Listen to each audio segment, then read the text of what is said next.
Support for Akron City Series Boys Baseball provided by Akron Public Schools Career Education Department, 330-761-3131 or apscareers.com.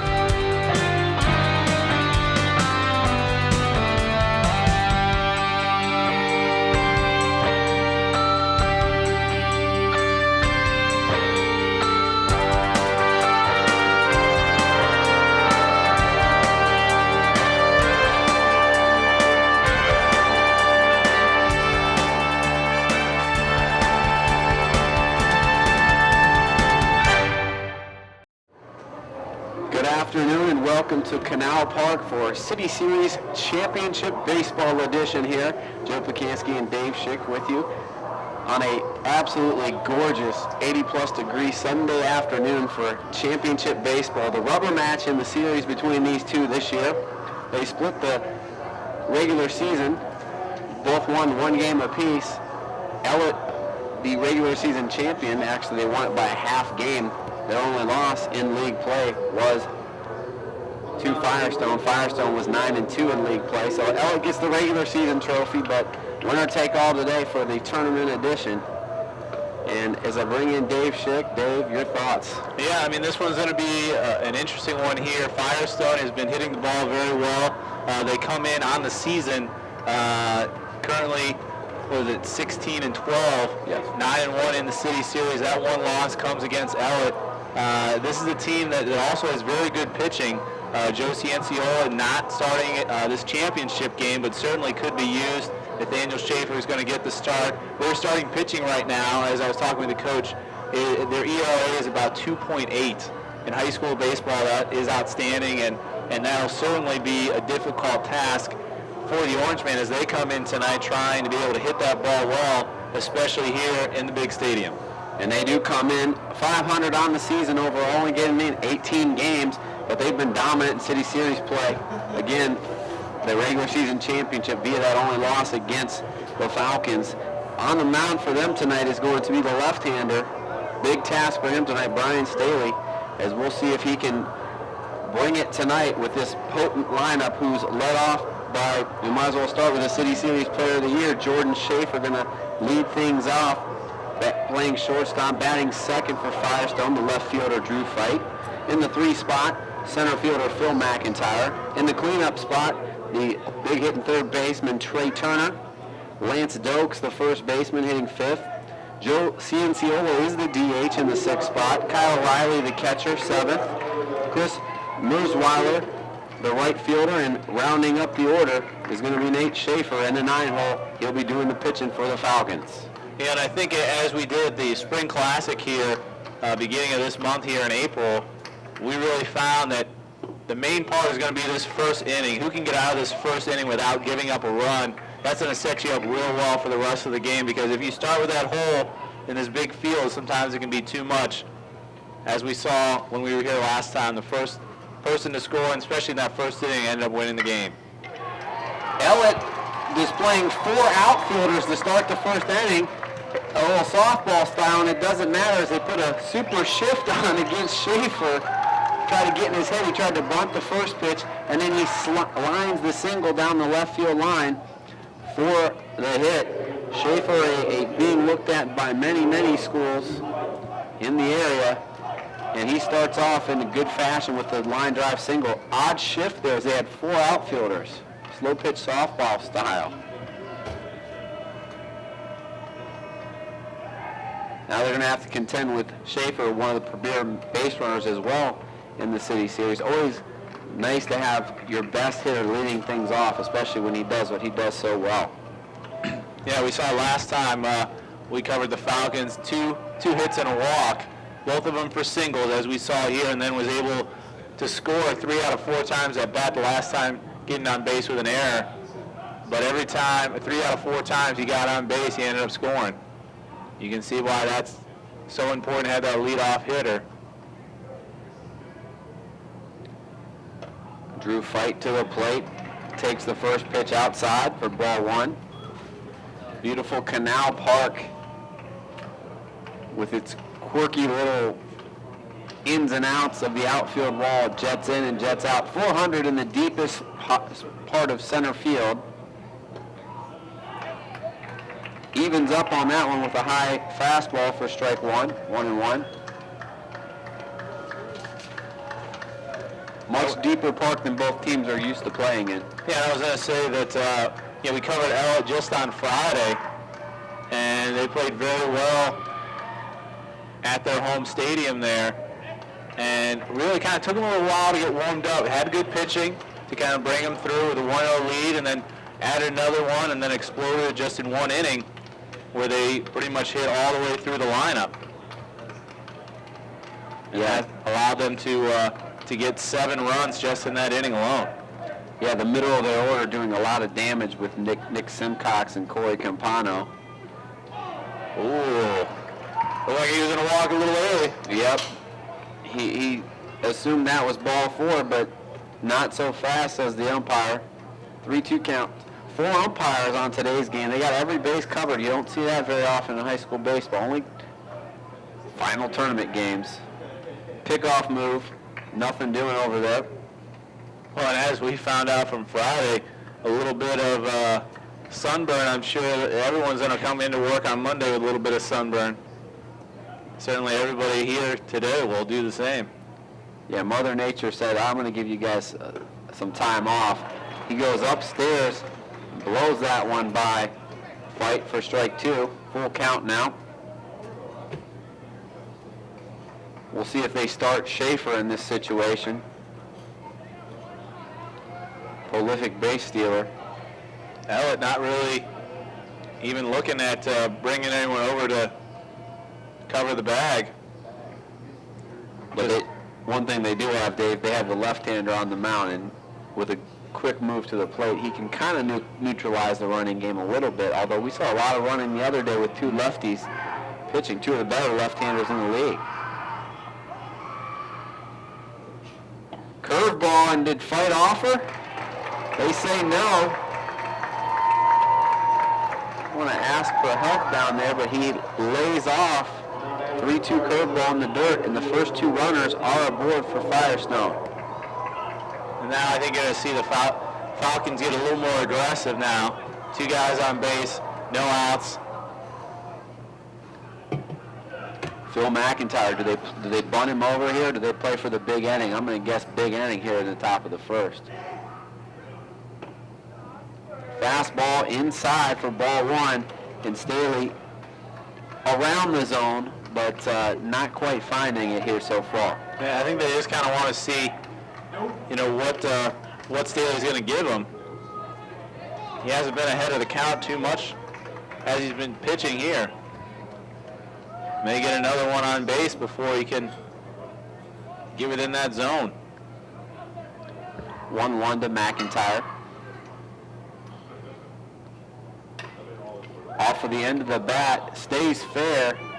Only play for Liston is to step on first. He'll take it unassisted for the first out of the inning.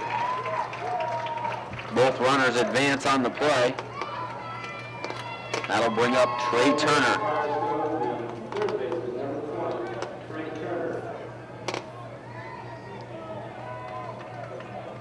Turner in our last broadcast hit a deep home run to left center at Firestone High School. Got a chance, 2 guys in scoring position, 1 out.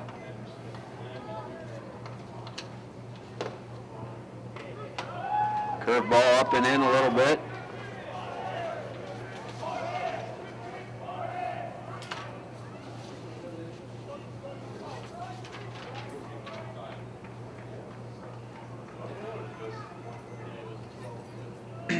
That one almost gets past, but Campano smothers it. 2-0 count here on Turner, and you got to be careful in this situation. With a base open, they could give him the old unintentional, intentional walk.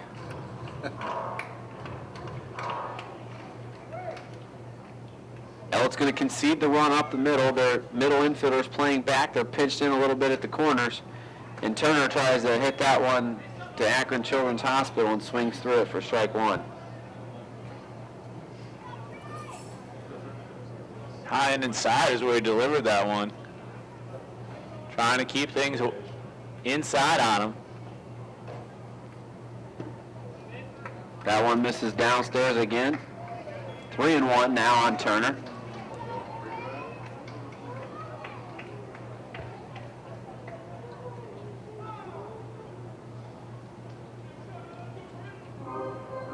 Probably going to do a little housekeeping. And you had Campano trying to do a little of it before he stepped in.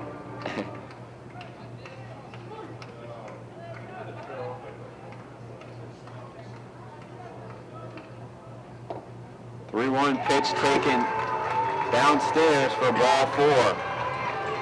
And 2 walks here in the top of the first, mixed in with a base hit, is a recipe for a potential big inning for the Falcons.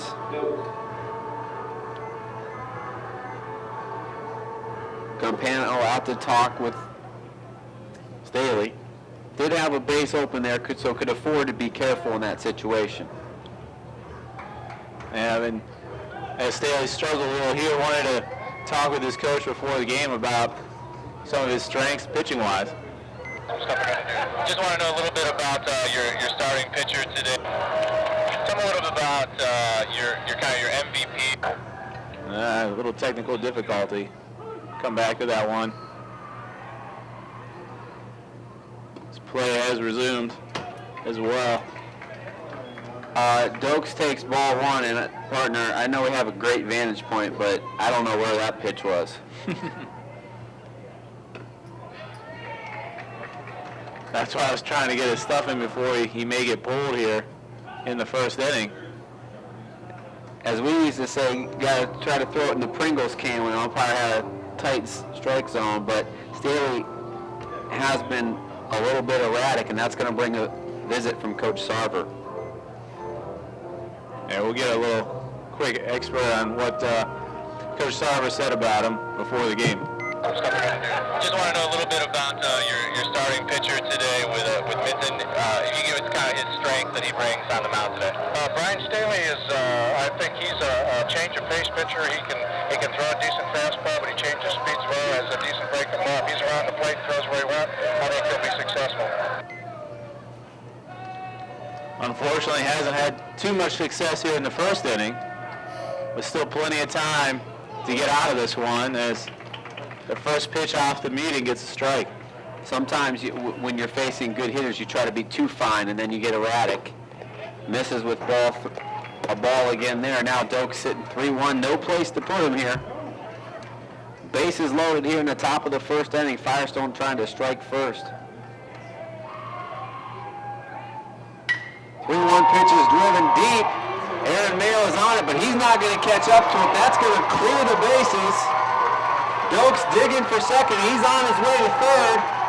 Relay throw comes in, and it's not in time. And Lance Dokes starts the Fury with a 3-run triple here in the top of the first on a drive deep to center. And that was all power. As soon as you heard the click of the bat, you saw the center fielder starting to go back, and you knew it was over his head as they were playing short, trying to hope for that double play ball. But it turns into a bomb. Couple of walks and then the blast. So here we are in the top of the first. Couple of hits, a couple of walks, and 3 runs right out of the gate for Firestone.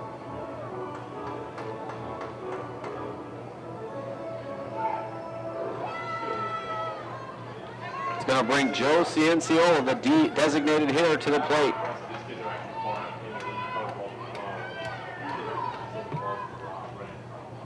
Nice sized crowd here today.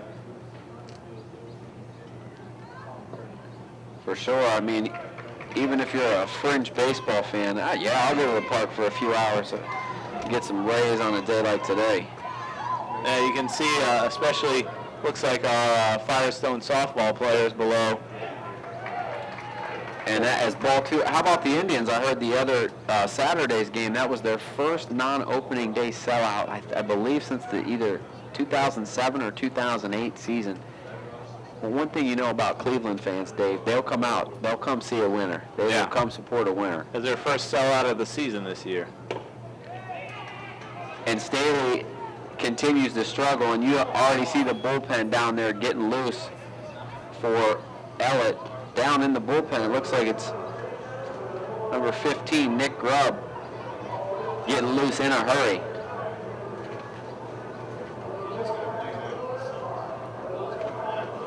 Staley hasn't been able to locate any of it, the fastball or the curveball, which against good hitters, they're able to zero in on just one pitch.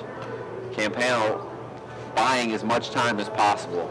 And as we look here at the season coming to a close, looking at the All-City Series baseball team for you, as the pitchers, and we're seeing one here, John Hicks of East, the senior, Nate Schaefer, the senior from Firestone, for the catchers, Corey Campano, just a sophomore from Ellet, who's underneath catching today, Kyle Riley, the senior for Firestone. Infielders are going to be Tyler Simcox, the junior from Ellet, Jordan Schaefer, the senior from Firestone, Trey Turner, the senior for Firestone, Alex Berry, the senior for Garfield, Zach Killings, the senior from Kenmore, and your infielders, Nate Gear, the senior from Ellet, Aaron Mayle, the junior from Ellet, Rob Lyons, the junior from Garfield, Phil McDiron for a junior from Firestone. Nick Liston, the junior from Ellet, is your DH and utility. Alex Snyder, the junior from Garfield. We'll go on to second team and honorable mentions here as we get more breaks. And right now, but practically an all-star game between first and second team. You're seeing a lot of them on the field right now. The two teams everyone expected to be here are here. They took care of business, beat the teams they were supposed to beat, and have been solid all year. Kyle Riley at the plate after Cianciola walks, and Staley's about maybe looking at his last hitter of the night. He just cannot get the ball over the plate. Yeah, it hasn't been that they've hit. You can credit, obviously, the hitters with not chasing anything, but they've tried to make him find the strike zone, and he hasn't done it. And now the question is for Coach, how far do you go if you're Coach Sarver? In my opinion, he's already gone too far. I think any pitch, and I think it's time. Yeah, he's coming out now. It's a championship game. You have some arms, decently fresh in your bullpen, and this is not what you wanted, but now the job is going to be to Nick Grubb to try to get out of this jam for Staley, who just did not have it today. It goes 1/3 of an inning. He's on the hook for 3 earned so far. 2 hits and 4 walks. That'll do it for Staley.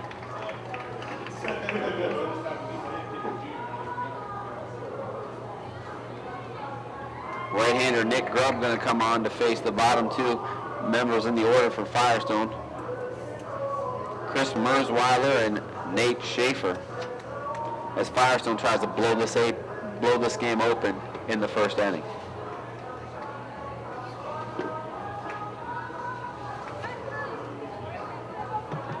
As we have a little break here with bringing on Grubbs, let's look at the second team All-City Series team as well. Going through that, you'll have Brian Staley from Ellet, the junior, Trey Carpenter, the senior from Kenmore, Tyler Cheatham, the senior from East, Seth Ferris, the junior from Garfield, Steve Vinson, the junior from Kenmore, Mika Yurkin, the junior from Ellet, Lance Dokes, the junior from Firestone, Ira Day, the senior from Garfield, Zach Foster, the freshman from North, making the second team. Also have Cody Davis, the senior from East, Drew Fitt, the sophomore from Firestone, DeAndre Carter, the junior from Garfield, Dylan Newberry, junior from Kenmore, Joe Cianciola, the senior from Firestone, and Johnny Miller, the sophomore from Garfield. Player of the Year honors go to Jordan Schaefer, the Firestone senior who got this inning started off And started off with the Banks. Certainly Coach of the Year goes to the other side, John Starver from Ellet, as they win the regular season series, City Series championship, but now tournament of just one game. And he finds himself in a hole 3-0, but he's brought out Nick Grubbs. Here with just a third of the inning done, he's going to come into a hard situation. Absolutely. No place to put anybody. He gets ahead, though, with what they've been waiting for all day, getting ahead in the count with a first pitch strike to Mersweiler. I think Firestone brought out their secret weapon today before the game. Taylor Green coming out singing national anthem. There's a ground ball. Simcox handles at the third for one, but that's the only one they'll get. Dokes cut out on the force play for the second out in the inning.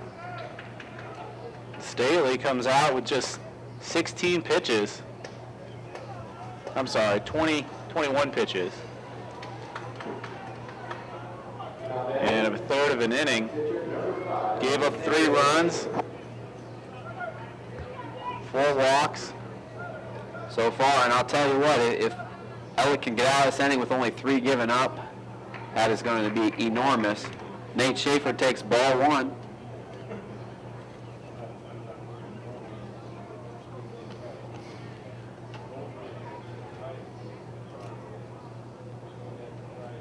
Grubb comes set and evens the count with a fastball on the outside corner. Bases loaded for the Falcons.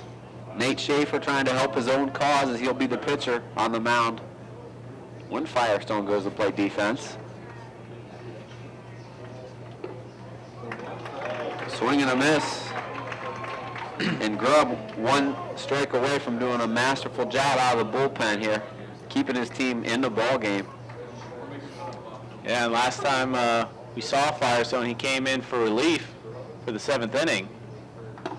But this time getting the call way earlier than I think he expected or wanted to. There is no tomorrow, literally and figuratively. How'd your prediction on Friday go, Joe? Probably pretty well. Pretty well. 2-2 pitches tapped to second base. Jurgen over to first for Liston, and Nick Grubb comes in and does the job, but Firestone strikes first. 3 runs on 3 hits in the first inning after a half inning of play. It's Firestone 3, Ellet coming up. The bottom of the first inning here is Ellet set to come up. Had a chance to talk with their coach a little bit about pitching today. John Lowe's living on a prayer on iTunes. This is for technical difficulties here again. Yeah. We didn't want to know what you were putting in your iPod. Hey, I thought we were in some coach's comments. Anyway, while you find that, I'll go over the Ellet lineup. You find that, huh? Batting first today for Ellet is Aaron Mayle, followed by left fielder Corey Seitz, Nick Simcox playing third in the 3-hole, Nick Liston, the first baseman, followed by Corey Campano at second, batting 6th, Nate Gear in right field, 7th, Corey Matan, batting 8th, Robert Shutt playing shortstop, and Micah Jurgen in the 9th spot playing second base. All right, wrong folder. I apologize, Joe. That's okay. give us a little summary of kind of what you expected and how it's kind of panned out here in the last game. Well, I won't bring up the weather situation with not, of everybody. Well, I'll get these things righted out. We're having technical difficulties up here, but no difficulties for Mayle as he lines the first pitch into left field. And on a seemingly great day to hit because of the weather, both these teams coming out swinging, both leadoff batters lacing singles down the left field line. All right, here we go. The mound today. Nate Schaefer, actually this whole pitching staff, I have to say, last year coming back, I was real confident because Joey and Nate were one of our top 3 last year. We lost the Beckleski kid who was a real good pitcher for us. But this staff as a whole last year had set a real nice ERA of 3.5.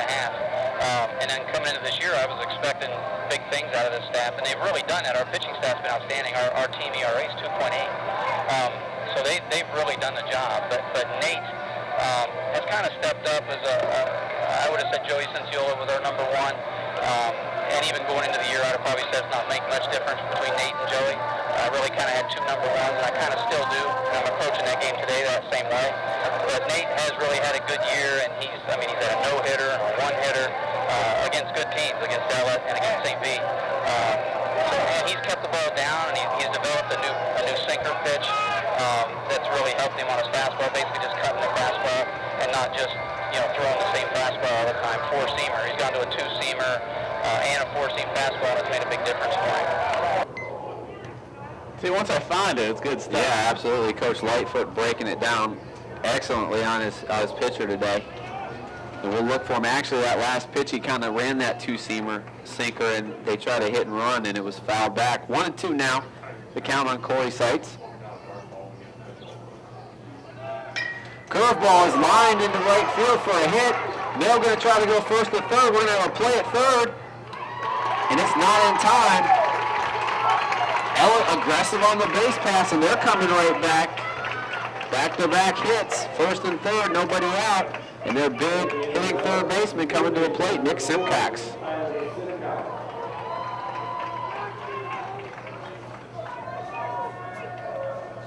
Did I say Nick Simcox? What I meant to say was Tyler Simcox.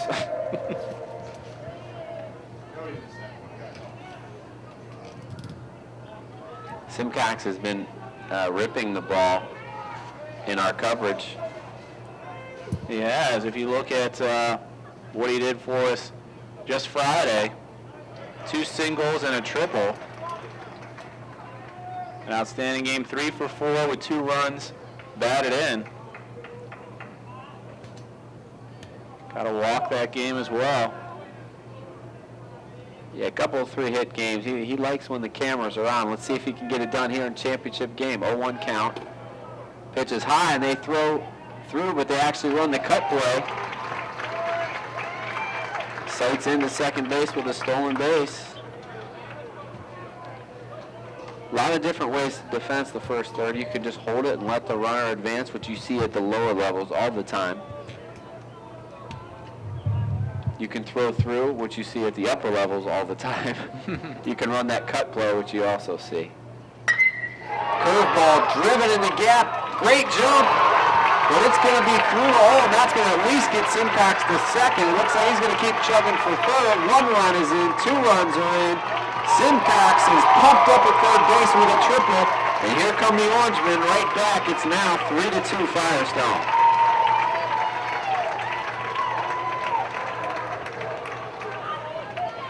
Phil McIntyre went do or die on that one as he laid out, and once he didn't get there, it went all the way to the wall. Simcox continues his hot streak and his hot hitting, a 2 RBI triple for him.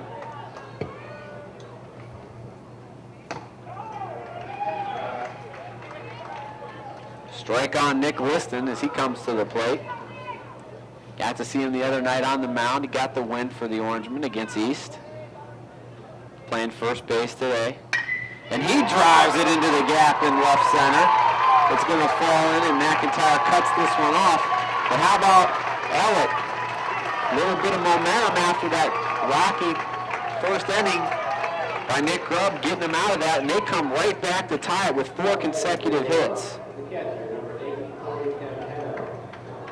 Like I said, Joe, certainly not expecting the Orangemen bats to come out this hot to start the game, especially after kind of the rocky first inning.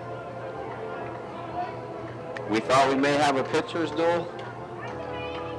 Not so much. We have a slugfest there, so such more like home run derby. It's not like there's been any bloop hits, all line drive variety. Campano swings through that one for strike 1. Both starting pitchers in a little bit of trouble, and actually Firestone going to get the bullpen going. Cianciola, as Coach Lightfoot mentioned, his 1A, his other ace, getting it heated up early on in this one. 0-2 as Campano swings through the changeup.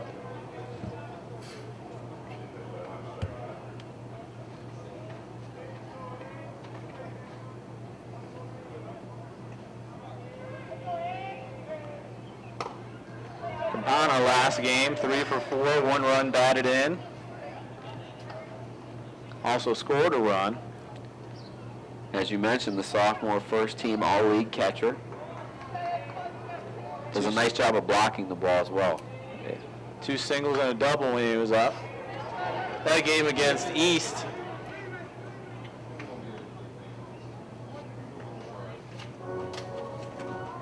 Cue shot, knocked foul, still 1-2 count.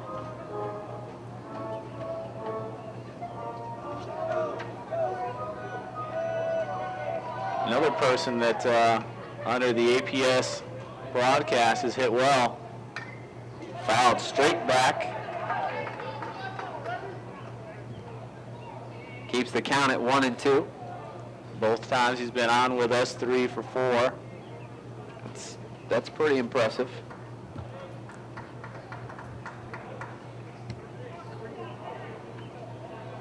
Wind beginning to pick up a little bit. Scattered showers in the forecast, but it looks nothing of the sort here today. Believe me, we know what it looks like this spring. I had to, any questions I had with the coaches, I had to say, outside of the rainouts. Ooh, kind of lean into that one trying to get hit.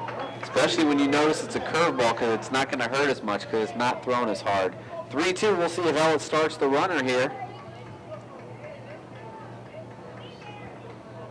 Campbell trying to keep the hot streak going for the Orangemen here early. And he does as he works the walk.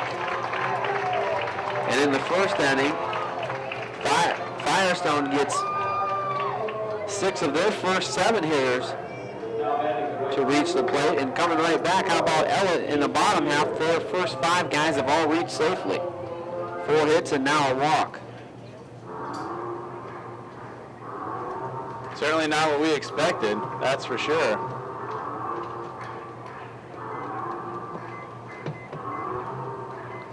It's going to bring Nate Gear to the plate.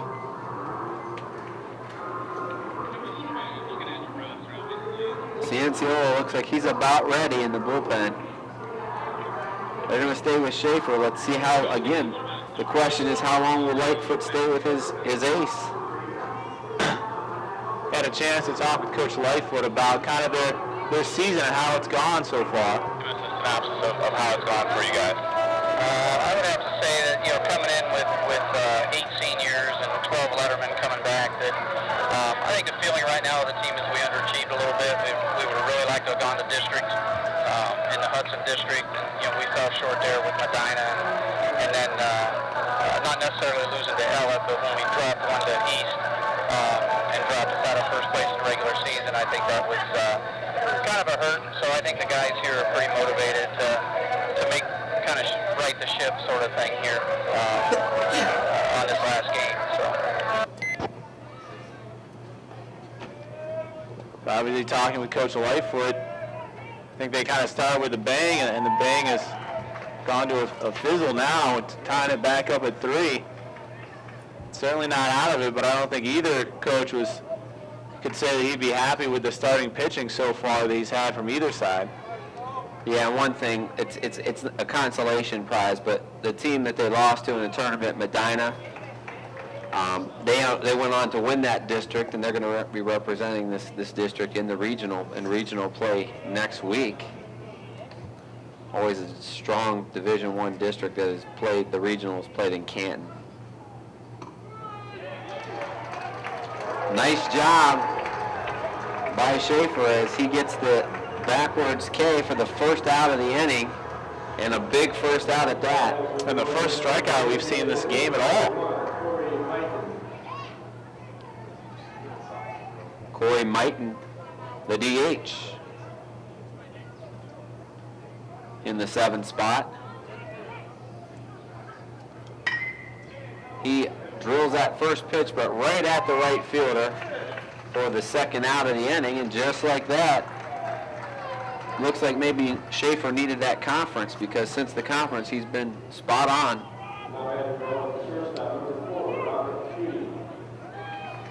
Shortstop Robert Shute to the plate. 3-3 ball game here in the bottom of the first inning.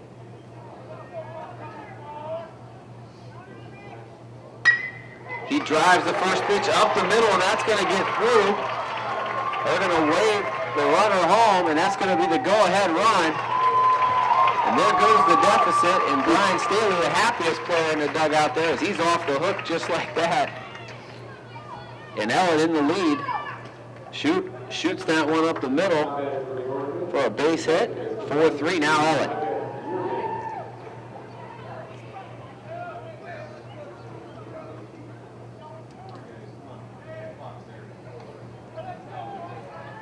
Batting around here in the bottom of the first, Micah Jurgen coming to the plate for the Orangemen.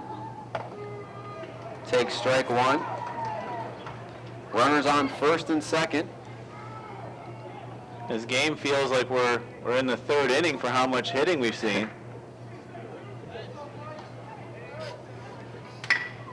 That one hit well.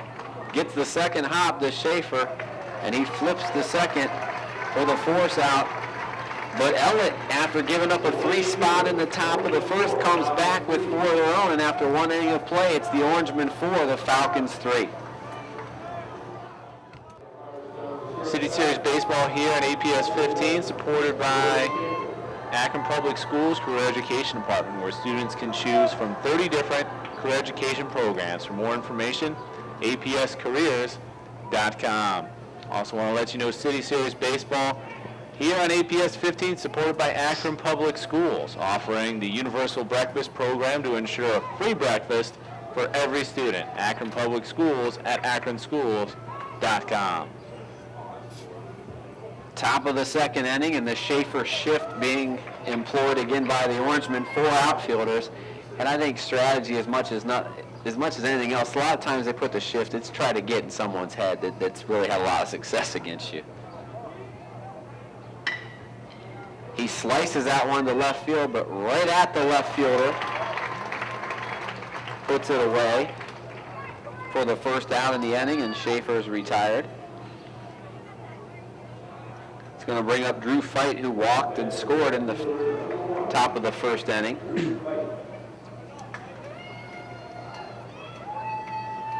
And for that shift, they bring Tyler Simcox over to play kind of like third and short, and they were moving Shootout into left center field. So he would still be the shortstop. If he catches one in left field, he's still the shortstop. So it would be an F6 on the scoreboard, but who cares, right, partner? Nothing happened, so. And Grubb pounding the strike zone. 0-2 real quickly on here on Feit. Grubb not wasting any time. He's working quickly. Toe on the rubber. He fires in the chopper, foul. Third base side. Still 0-2 on Feit as he stays alive.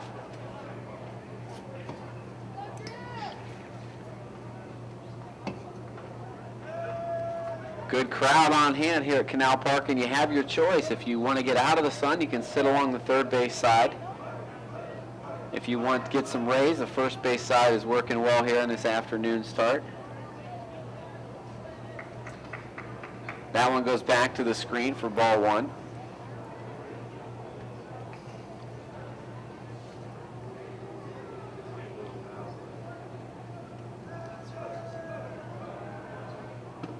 Grubb fires, and that one just misses a little bit away. 2-2 on Feit. Tough to take that one.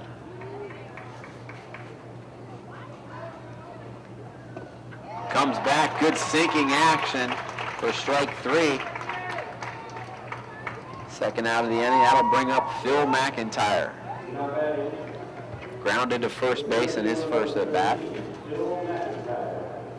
Now, Joe, if I were to ask you for an over-under amount of times in the past decade Ellet has won the City Series championship, over-under 5. Over.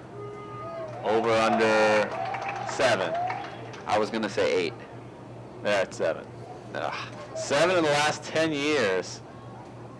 They've won the City Series championship, the Ellet Orangemen. Line drive kind of falls in for McIntyre. He gets his first hit of the game for him.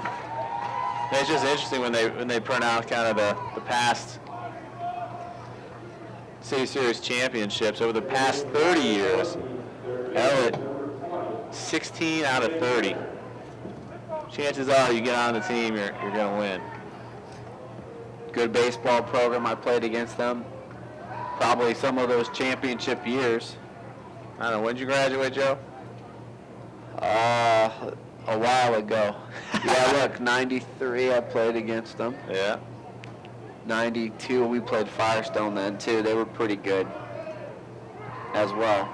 Firestone on the other side, 1 out of 10, and 6 out of the past 30 years they've won the City Series championship. And under Coach Lightfoot, they have been doing a solid job kind of becoming that perennial power along with Ellet, the 1-2 punch here in the baseball side in the series. Fastball way inside to Turner, spins him out of there.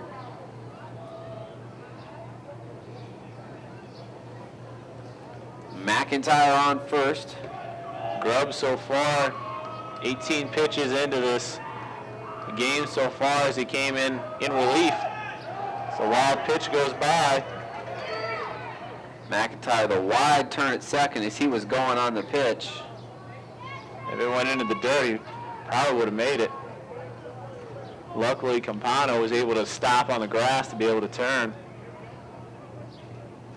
But of those 18 pitches, 13 in the strike zones are 4 strikes. Turner with a runner now in scoring position. Try to tie this thing up. Ball high there, 3-1 now the count on Turner, who walked in his first plate appearance. Ellet left fielder really hugging the line. Big gap in left center, which we've seen a couple balls on the Ellet side fall into. That one's way inside and it hits Turner.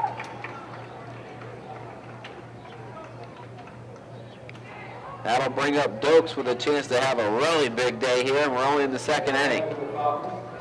Seems like we've already said that once in the first inning. He delivered a one-out triple that cleared the bases for the 3 RBIs in the ball game.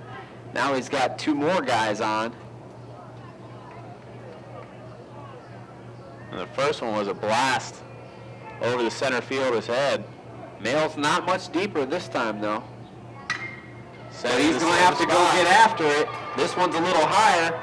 Mail gets a good jump, but it carries over his head. 1 run's in. The second run is in, and Lance Dokes, have yourself a day. We said that Mail might not be deep enough. I bet it'll deepen up now. Dokes, a double and triple, and that's right, partner. Through 2 innings, 5 RBIs in the ball game. And more importantly, Firestone back in the lead. I think my pen's going to run out here soon. Look at these score sheets we have. There's markings all over the place. Dokes likes the markings on his side, though. Certainly up for career education player of the game with those type of stats. And the game could end in 3 innings. He could seemingly strike out the next 3 at-bats, and he's still got to be considered 5 RBI games. Players go through entire careers without doing that. Cianciola swings through the first one for strike 1. Cianciola, the first player in relief today. Him and Nate Schaefer kind of co-number 1s for this Firestone Falcons squad. Swings through for strike 2.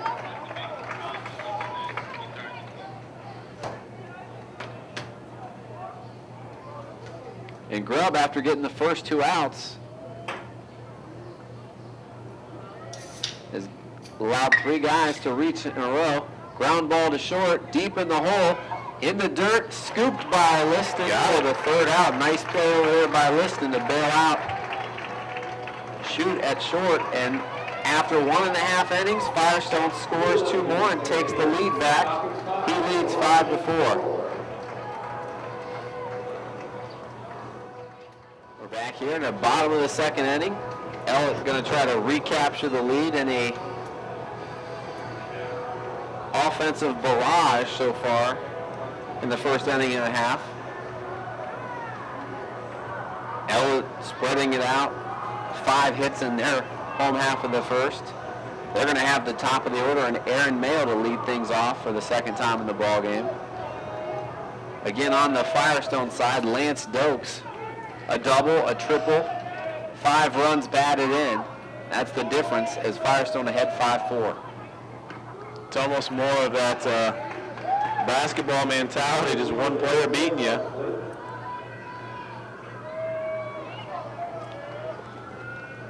He's been the destroyer, you could say. Mayo fouls that one off into the dugout, heads up in there. Mayo may be a little tired because he's ran about a mile after Dokes' 2 balls. Went a long way, did everything but make the catch out by the Firestone sign and just left of center field. 0-2 pitch left high.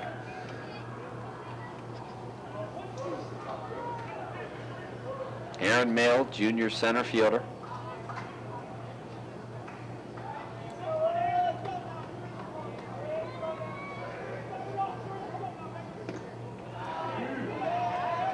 Off-speed pitch misses downstairs, even up the count.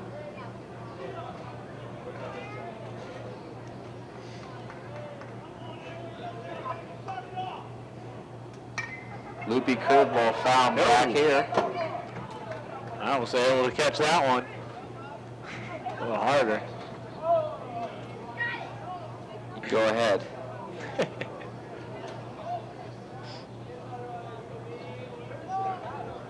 I like to have a glove on to catch him.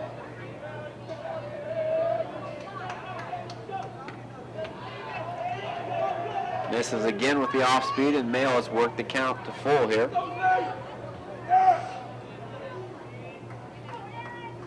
Great speed on the base pass. Very important that you keep him off of there if possible. Curveball in the dirt. Would have been ball 4, but he chases for the strikeout. First out in the inning. 2 strikeouts for Schaefer so far. Brings up Corey Seitz. Singled and scored in the first inning.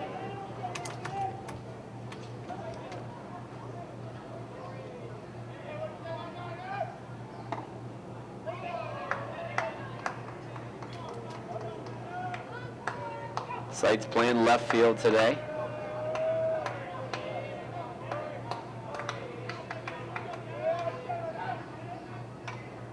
Fouls that one straight back to even the count.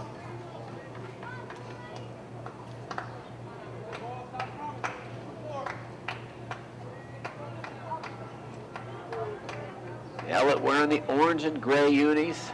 Firestone in the green and white with the gold trim. Bunt attempt, too close to the pitcher, and he steps and throws. As Schaefer for the second out in the inning as Seitz is retired. Yeah, need a little closer to that left line there a little more. What the coaches will say there is play with the chalk, because if you miss it, it's a foul ball, no harm done. Still got another strike to play with. Tyler Simcox to the plate. 2-run triple for him in the bottom of the first inning. Takes the off-speed pitch. Hopefully the Orangemen bats haven't cooled down too much. Firestone came out in the second, put 2 more runs up. Here we get 2 hits. And one of 2 things are going to happen. Either it's just going to fizzle out and we're going to see a lot of goose eggs, or we're going to look up at that scoreboard and the team that puts the most zeros on the board defensively is going to be the team that ends up pulling away in this thing.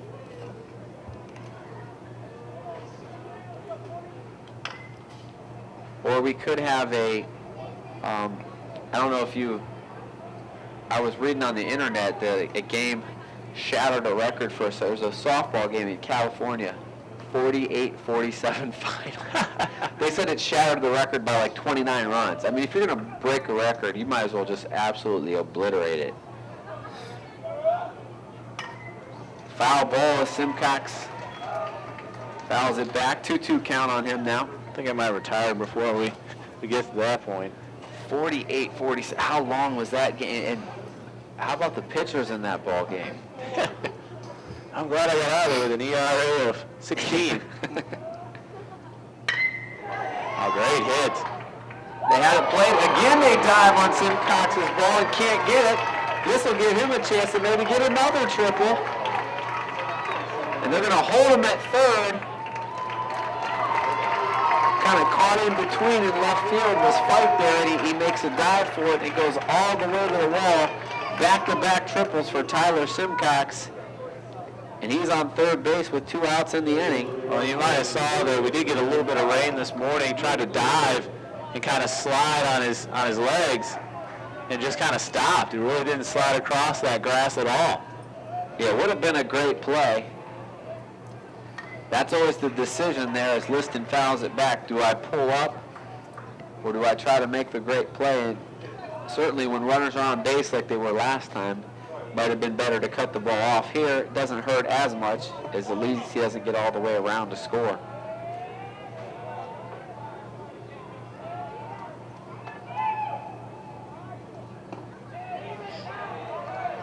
Takes down low, even the count, 1-1.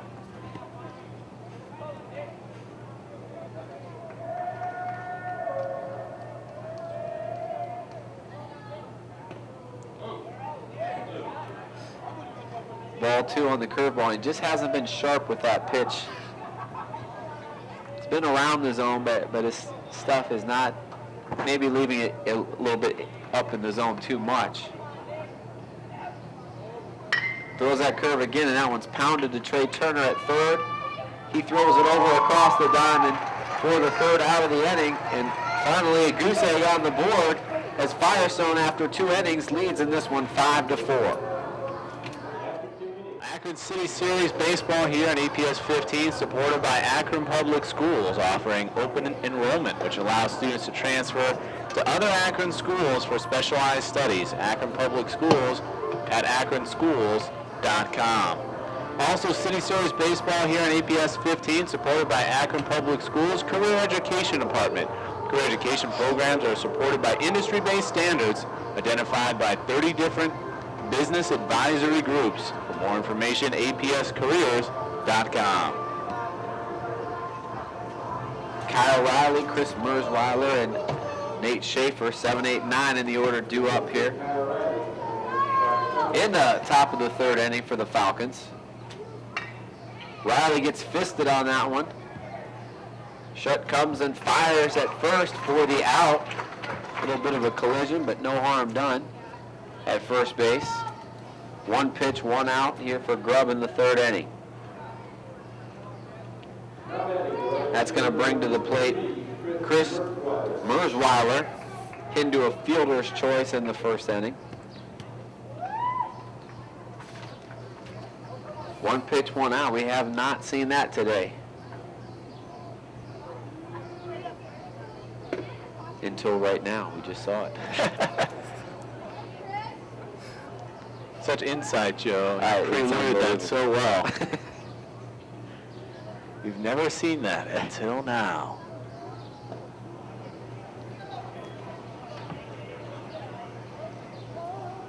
This is inside.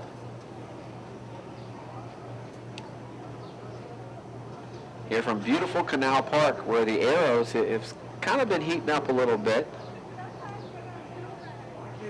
They're playing like a 15-game set, home and home, against the Altoona Curve. I think they've played them about 8 times in the last 9 days.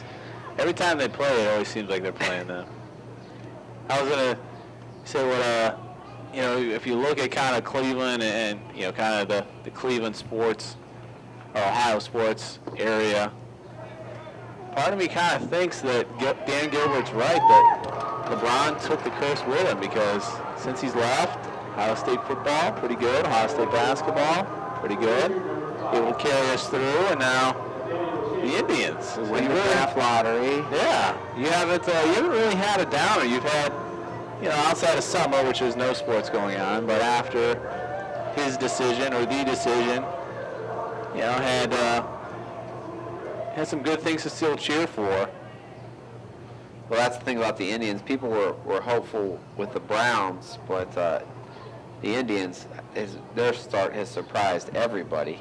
Well, I think there's hopeful, and then there's results, which is certainly what they've been able to do is show that they can play. And they're doing it right now with their two most recognizable names, arguably Grady Sizemore and Travis Halfman, both on the disabled list. Yeah. They both go on the disabled list, and you have Cincinnati coming to town, and you think, maybe if we can get one or two of these, they go out and sweep them, including just destroying them today. Well, I was going to say, too, I mean, for those of you that were wild throw the first. And that's going to be an error on Grubb, and that'll allow Mersweiler to get over to second base. First error in the ball game.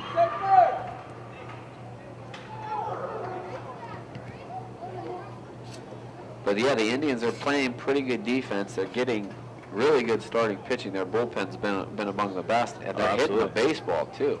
Well, and I think both you and I remember kind of the late '90s, how that team was built. And I wouldn't say this team has much better pitching, obviously, but the way that they're winning games is very similar, and that's what kind of got the fever started. And they're not built like that team with a bunch of bashers that knock the ball out of the park. They're built more National League style to manufacture runs, which they are doing, right? And they won the game on a bunt base hit the other night on a guy in his first major league appearance. Pick off a play at second base, but a lot of come from behind victories in the bottom of the ninth. Clutch hitting, winning one-run games. That's a great stat to look at. Is what's your record in one-run games?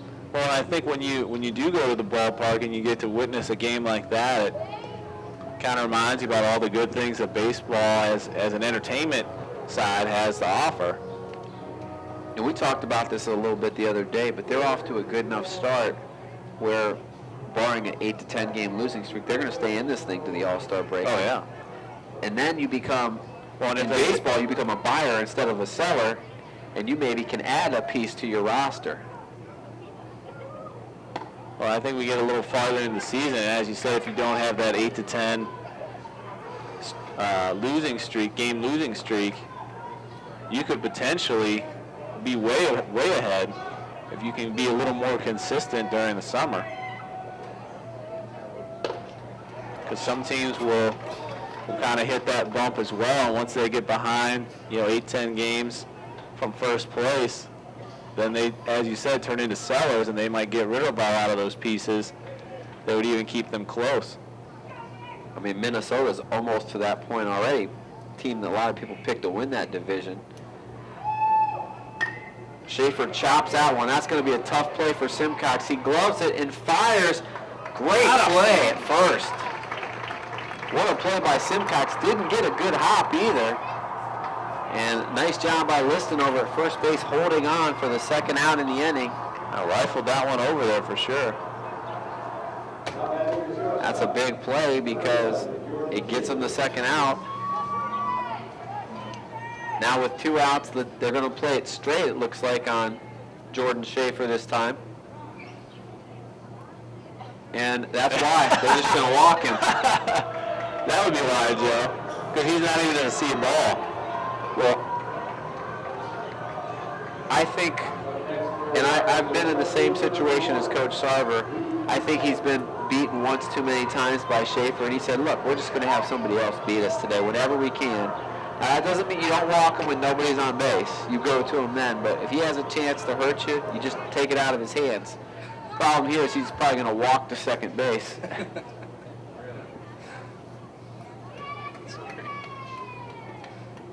We'll take another visit here.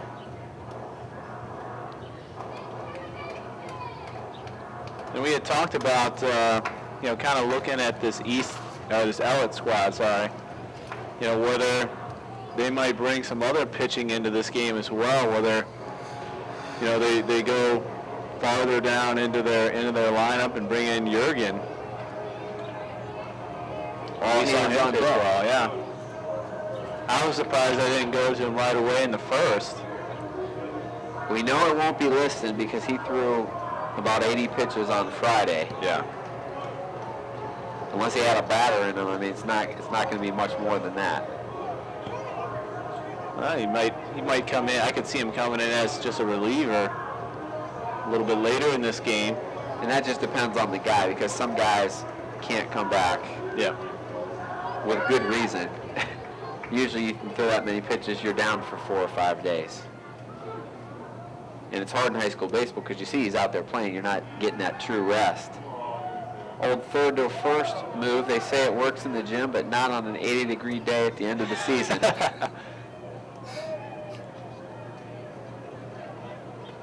Drew Fight at the plate. He's walked and struck out. I think if Sauber may not have visited him, it might have worked. But after the coach's talk, I think everybody was kind of put on guard. And you don't go the first pitch, you go maybe the second or third pitch here if you're Schaefer.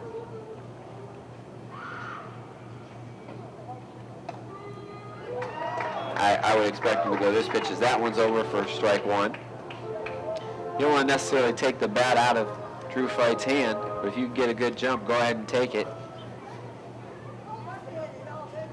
Schaefer, a good base runner.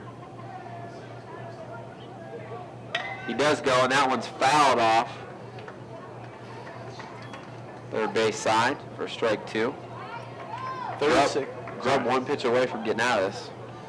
36 pitches now for Grubb. Yeah, a couple walks, one intentional. Approaching just over 2 hours so far into this game. Misses with that one. 2-2.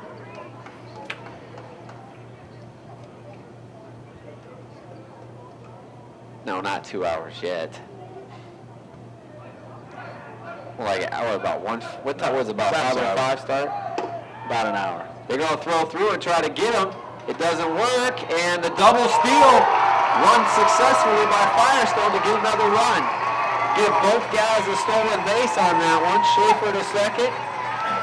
And the important one, Merswalder, as he swipes home. Yeah, I was surprised I didn't try and fake that throw. Try and get him off the bag to throw to third. Both plays actually really close.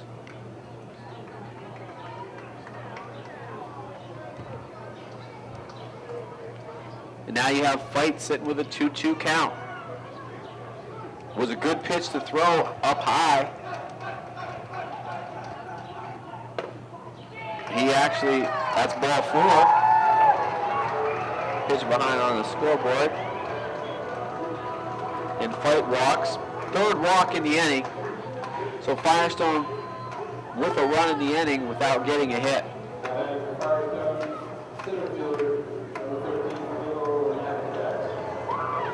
Phil McIntyre, center fielder, 1 for 2 in the ball game. Jordan Schaefer on second, Drew Fight on first, 2 outs in the top of the third inning.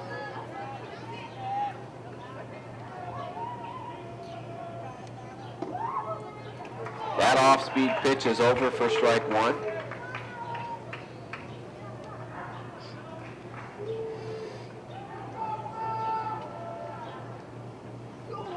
Off the vantage points the Birds have there on that wire there. Just misses inside to even the count at 1-1.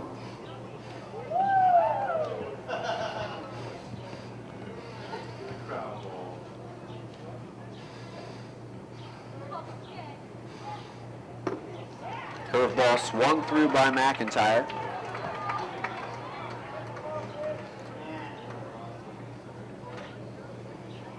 Big pitch here by Grubb to try to minimize the damage. They trail by 2. Check swing. Says he did not go around. That'll even the count at 2s. Sunk a little early. Was able to get it back.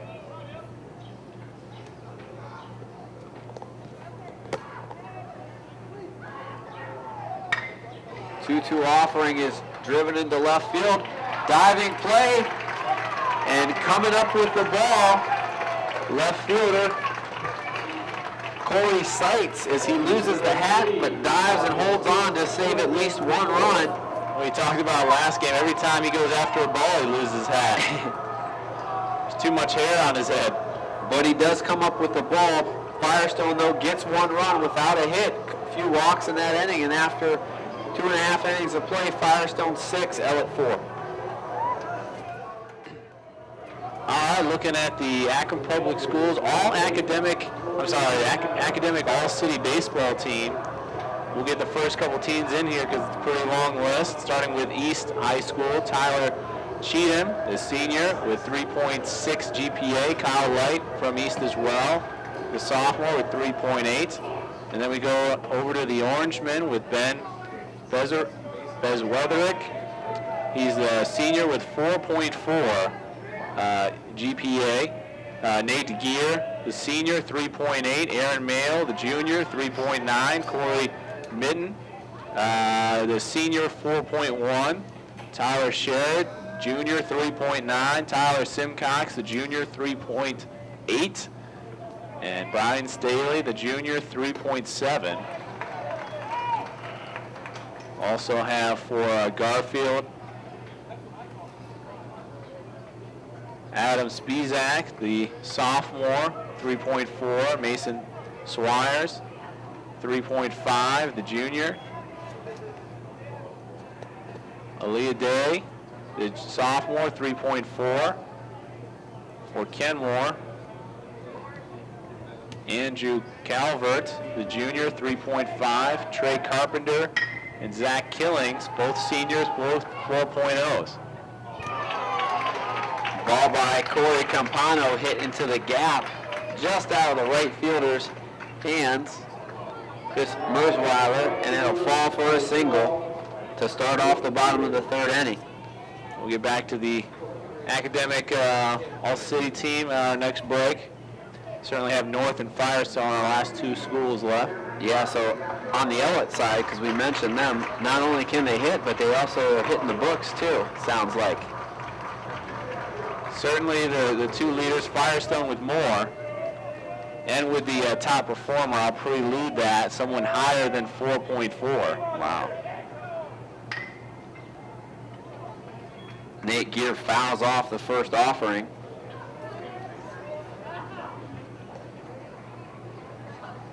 Ellet's out hit the Falcons 7-4, but on the scoreboard it's the Falcons right now in command by a score of 6-4 as they've scored 3, 2, and 1 in the first 3 innings.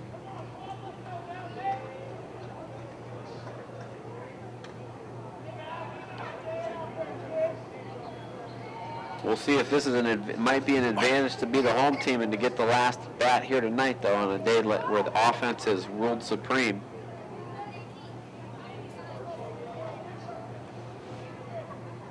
If you're Ellet, I think you want to have a big inning now. You got your hitters up. Another big hit there to center field. That one drops in, and as the ball kicks away, it allows Campano to advance to third base. Single for Gear. He's 1 for 2. McIntyre again. We seem to keep saying that name, but the balls keep coming to center. Had the diving play missed. That one just wasn't able to get there in time. McIntyre kind of played that, got in between there, and he kind of plays that into an extra base, trying to make the big play. And sometimes the best play is to just pull up and let that thing fall in. Would have kept Campano at second base. 8 hits so far given up by Schaefer. Only 4 runs, though. He's laboring through, and one more hit, we might see the bullpen getting up. Ball 1 to Corey Mighton. The DH, he flew to right his first at bat. Well, we had talked about when he first started, kind of was able to get ahead of counts, throwing more strikes. We've seen the balls come in, especially this inning, and now more hittable balls. There's a double play ball, but Mighton hustling down the line, real close play at first, and he beats it out. Gear is out number 1 at second base on the fielder's choice. Give Mighton the RBI, and that cuts the lead to 1. Great speed by him to get to the bag in time. Yeah, because that was a tailor-made double play ball. That's going to bring the number 8 hitter, Robert Schutt. Checked out, and he got a base hit in his first at bat. And Lindenberg, when he tried to turn it, took a little second to touch the bag. A little delay on his throw and then slung it over. Just not in time. So Mighton aboard at first. One out here, bottom of the third inning.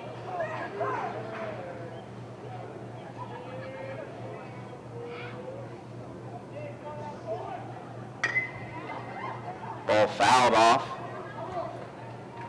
Evens the count at 1-1. Nate Schaefer's battled his way through here so far. His 2 1/3 inning. Certainly hasn't had his best stuff. Yeah, came into this game with 4 wins, 3 losses, 1 complete game.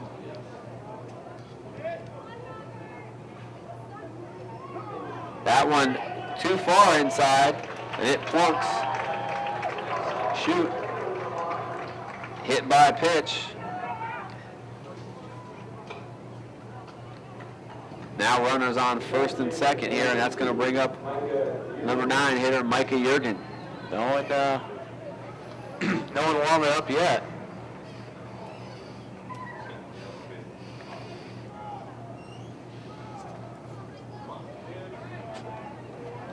Certainly turned into a great game so far. Yeah, I mean, Ellet's certainly not hitting it as hard this inning, but they're still getting good swings.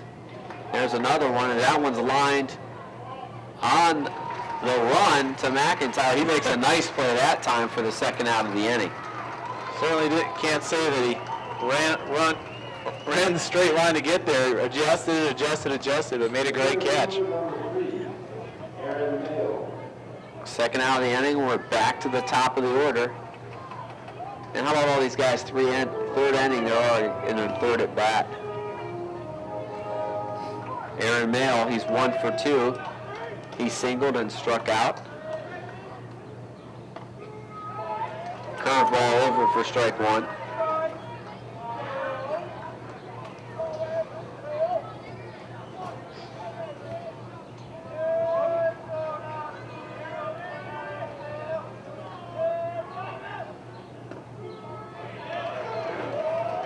Changeup looked a little bit down, but he gets the call. Mail now sitting 0-2 here.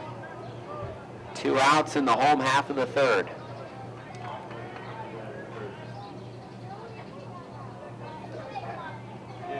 Schaefer gets Mail to chase, and they can't find the ball. And with 2 outs, that's a live ball in the dirt. And Mail's going to strike out, but reach on the wild pitch.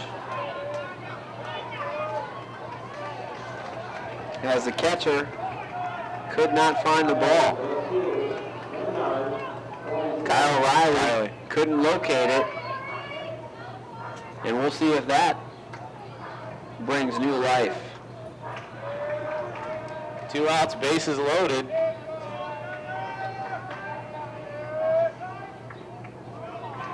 Get the off-speed going. Seitz chases that one for strike 1. Corey Seitz 1 for 2 on the day. Singled and stole a base in the first inning, and then he was out trying to bunt for a base hit in the second. Another curveball as he swings through it. That's 4 in a row. Steady dive of the number 2 ball.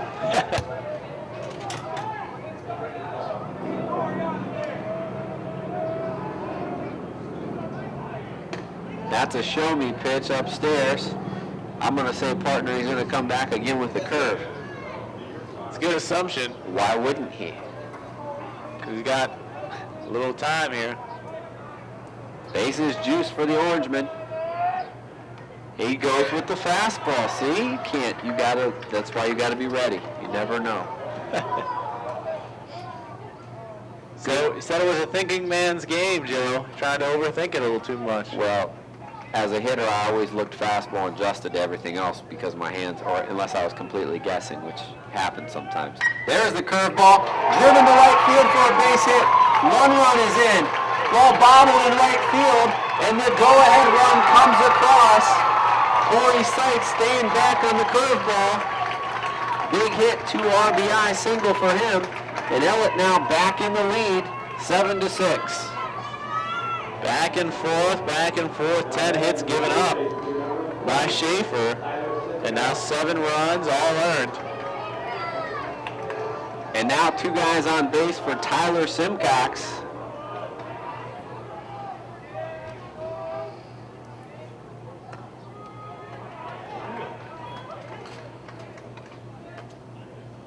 So the strikeout and wild pitch proves costly. Getting extra outs in an inning is tough. Simcox flies that one on the right side. It's going to be into about the 6th row of seats. Foul ball quickly. 0-2 on Simcox. Simcox in the ball game. All he's done is tripled twice.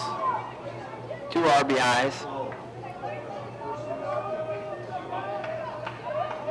And they move the center fielder over. There's a steal. Oh, it's there. And that ball almost hit Mail. Yeah, they give up the base. Now we'll see what they do with Simcox. I don't think they'll walk him with 2 strikes on him. Double steal there. Steal, yeah. Yeah, Mail takes it. And nice job on the backside by Seitz. Simcox goes down and fouls that thing away. That's a big play. You don't want to get thrown out there with 2 outs, but you just gave your best hitter a chance to pick up 2 more runs. Yeah. And in a game like this, it seemingly doesn't matter, but it's been a close ball game the whole way. I don't care if it's 15-14 or 2-1. Every run that goes across matters. Now a blue pit's going to score 2. And there it is up the middle. It gets through. 1 run is in. Seitz coming. We're going to have a play at the plate. Throw right on the money, and Seitz is gunned down by McIntyre. But not before Simcox gets his 3rd hit and drives in another run. The 4th of the inning for Ellet. And after 3 innings of play, it's Ellet 6, Firestone, or check that, Ellet 8, Firestone 6. We're back here in the top of the 4th. 4, 5, and 6 in the order for Firestone. Trey Turner, Lance Dokes, and Joe Cienciola due up. City Series Baseball here on APS 15, supported by Akron Public Schools, offering student opportunities in visual arts, including drawing, painting, ceramics, sculpture, photography, and computer design. Akron Public Schools at akronschools.com. Turner takes ball 1. 3rd inning of a relief here for Nick Grubb, and he pulls the string on that one to even the count at 1-1. Top of the 4th inning, it's already 8-6. Orangemen out in front.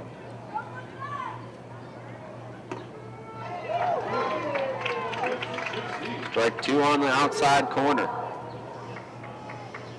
Now, Joe, when you had played, did you like the umpire that was kind of a little more silent on the strikes or a little more into it? I like the one that never called strikes on me unless I swung at it.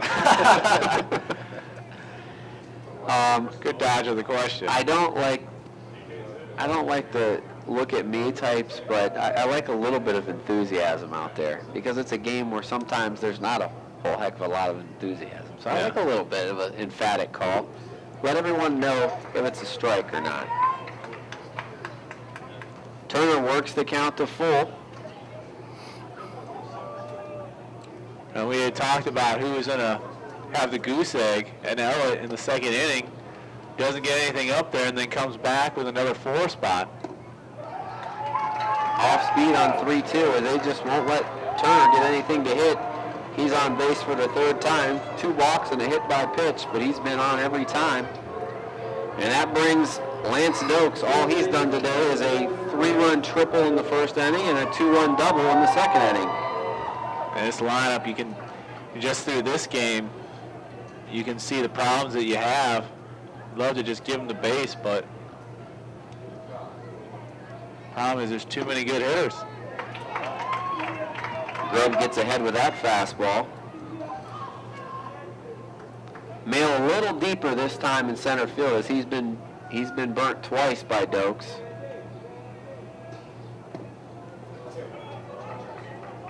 Well, we had talked a little bit off air in between innings about kind of the differences. Firestone hitting the ball very hard out to the fences for triples and doubles to get players in, and Ellet doing just the opposite, getting people on base, good base running, causing havoc that way. And that's how we've gotten the lead here, 8-6. Lance Dokes responsible for 5 of the 6 runs driven in. He's driven in 5 of those 6. That time he shows a good piece of hitting, and he drives it into the right field corner.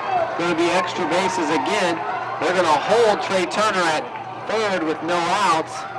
And Dokes, that time, doesn't drive any runs in, but he gets his 3rd extra base hit of the night. Huge game for Lance Dokes.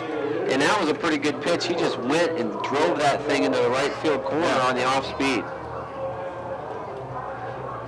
A little late coming across, but good power to get over the first baseman. Dokes having certainly a day to remember here at Canal Park. A triple and 2 doubles. Not going to hurt his slugging percentage numbers, that's for sure. And we had talked about, you can see not as well on our cameras, but certainly here in person with him really just keeping the right arm down. Mm-hmm. But certainly hasn't affected the hitting at all. Cianciola laces at the left field. That's going to score 1 run, and they're going to hold Dokes at third. And Firestone right back on the attack. This is like a heavyweight fight. Both these teams refuse to get out. Cianciola drives in a run. Opposite field single. First and third now. No outs, and we have some movement in the Ellet dugout. Looks like maybe Andrew Myers, who we saw the other day, the sophomore, going to head down to the bullpen. Kyle Riley, 0 for 1 on the day with a walk. Takes that fastball for strike 1. And we're only in the 4th inning. 8-7 your score. Orangemen on top, but you might want to order delivery here or something, because you're going to go way past dinner time by the time this one's done.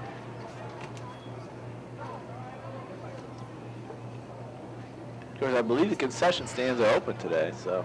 Little easier to sit through when it's, between 75 and 80 than 39 and sleet, which we've done a game this year. It was like that as well.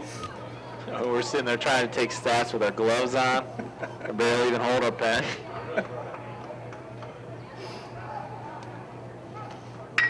Riley hits that one up the middle. Could be 2.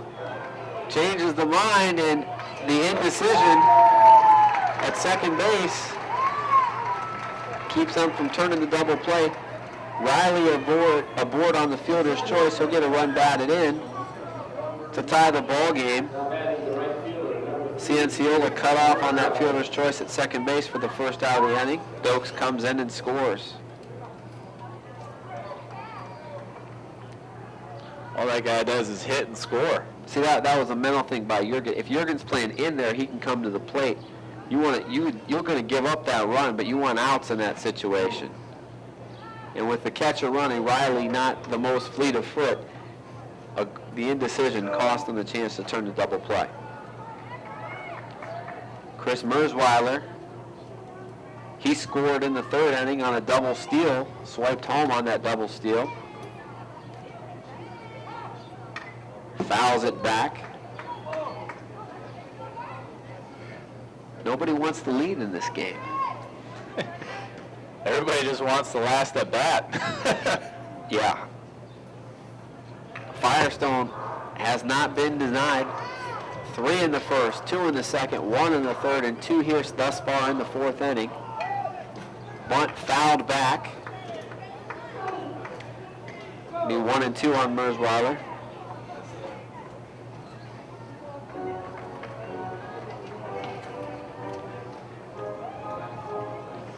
It seems like a day ago that Brian Staley, the starting pitcher in this game, left the game. Just didn't have it. He gave up those 3 runs in the first inning. It's been Nick Grubb's show ever since. Line drive, and that's going to fall in the right center gap. Cut off by Mail. We're going to have a play at third base, but the throw is offline. That allows Mersweiler to stroll into second base. And Grubbs came out certainly much sharper than Staley did. But here this inning, hasn't brought the best stuff with him. Has 6 hits, 5 runs, 2 walks, just 1 strikeout. Campano going to go talk to Grubb and buy some time, trying to get Andrew Myers ready in the bullpen. And Mail missing the cutoff man there allowed, again, that extra base. We saw it in the last inning, and it led to an extra run for Ellet, letting him steal third base really uncontested, not even paying attention to Mail. And there he misses the cutoff man and allows Mersweiler to waltz into second base.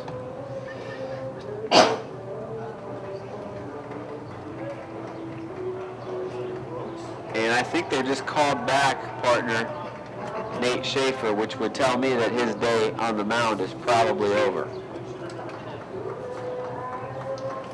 We'll see what we're going to do. Number 10, Michael Eberly, Jr., swinging a bat. Looks like he's going to pinch hit for Nate Schaefer.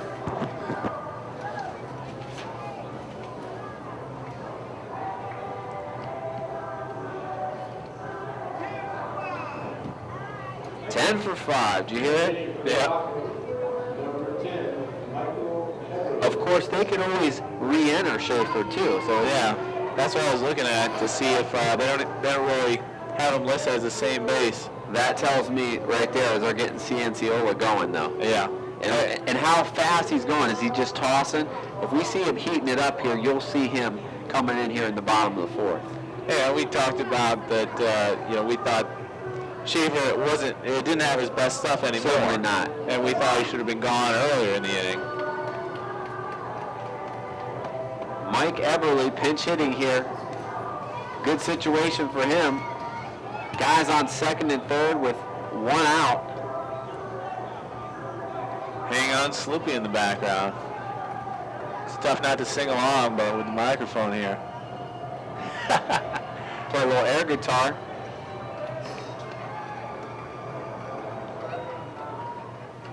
I already embarrassed myself with my iPod selections that are on my voice recorder. Yeah. Trying to think of some new bumpers for our football season. My pre-planning production stage. Yes, what it was. That's right. Everly lines that one foul down the third base line, scattering some folks. Yes, it's been a great full season. It started off in the fall with the Buchtel Griffins winning the City Series and advancing all the way to the state final game, just falling a point short. Griffins continued their dominance on the boys' side in basketball season. Everly swings through that one, getting beat by a half-court shot against Walsh Jesuit. And then a team that, really a tough break for Buchtel because that one's fouled. Running out of room is Liston, just running out of room. But Buchtel loses to Walsh Jesuit, who is beaten by St. V's. That Buchtel beat by 20 in the regular season. St. V's cruises on to win the state title. Yeah. On the girls' side, Firestone with a brilliant regular season. Tough tournament. On the softball side, we're looking for a clean sweep for Ellet because Ellet Orangemen earlier today dominated. Lady Orangemen. Yeah, the Lady Orangemen dominated, winning 12, I believe it was 12-1 in their game over the Firestone Falcons. They're hoping to duplicate it again tonight on the boys' side. Yeah.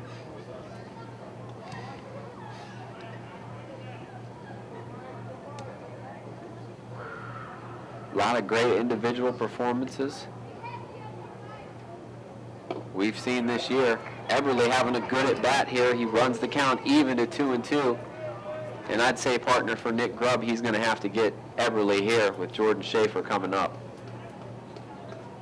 Man, they are stopped warming people up in the bullpen off to the left side. Eberly lines it down the line. 1 run is in. We're going to wave the second run, and we're going to have a play at the plate. Relay to Simcox, not in time. And Mike Eberly coming through with the pinch hit 2-run single. He takes second base on the throw. 2 RBIs for Eberly. And Firestone right back in the lead, 10-8. That's going to be it for Nick Grubb. His night is over. He goes. He's going to go 3+ innings.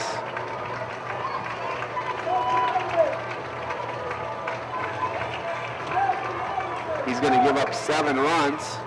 I believe only 6 of those are earned, though. Dave Schick's tabulating it up as we speak. Yeah, so he goes.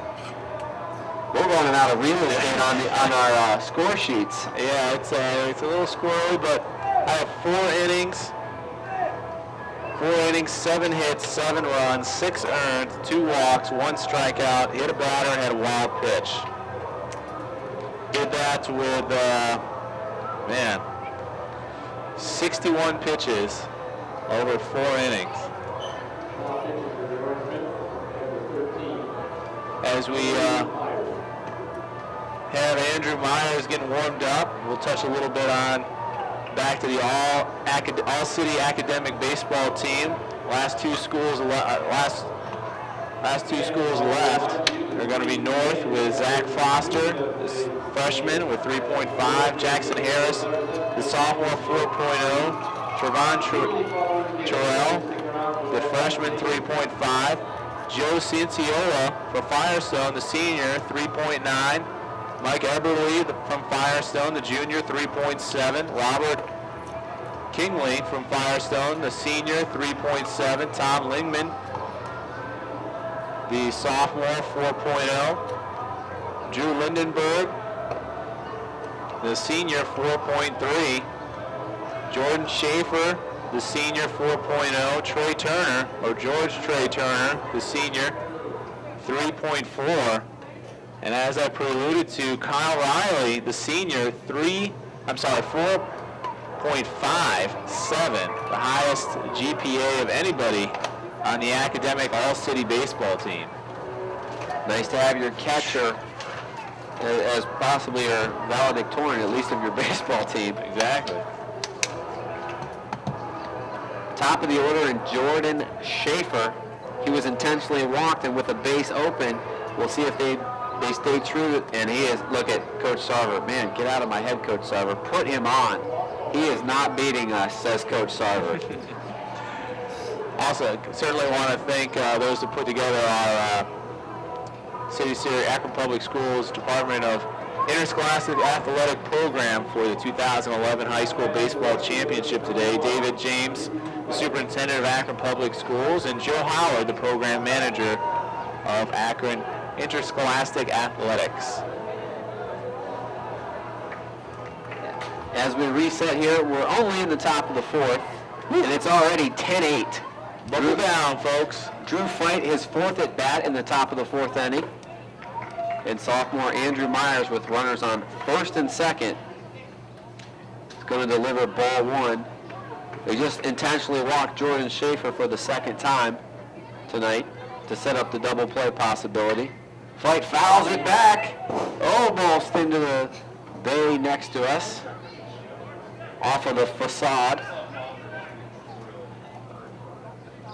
Drew Fight, 0 for 1 on the day. He's walked a couple of times.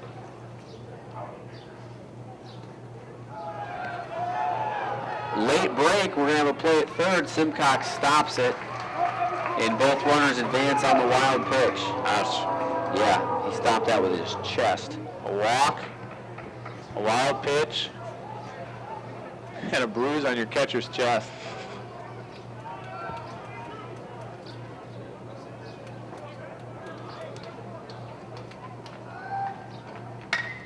White lines that one to left. That's probably not going to be deep enough, and it's not. Actually, we're going to have a play at the plate, and it's offline.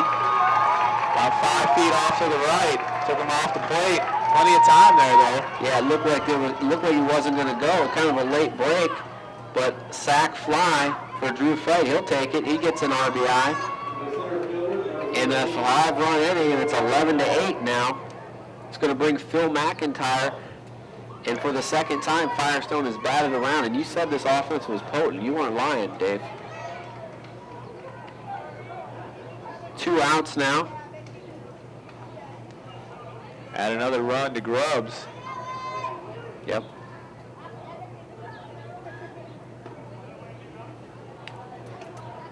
Myers is responsible for Jordan Schaefer, who's on second base.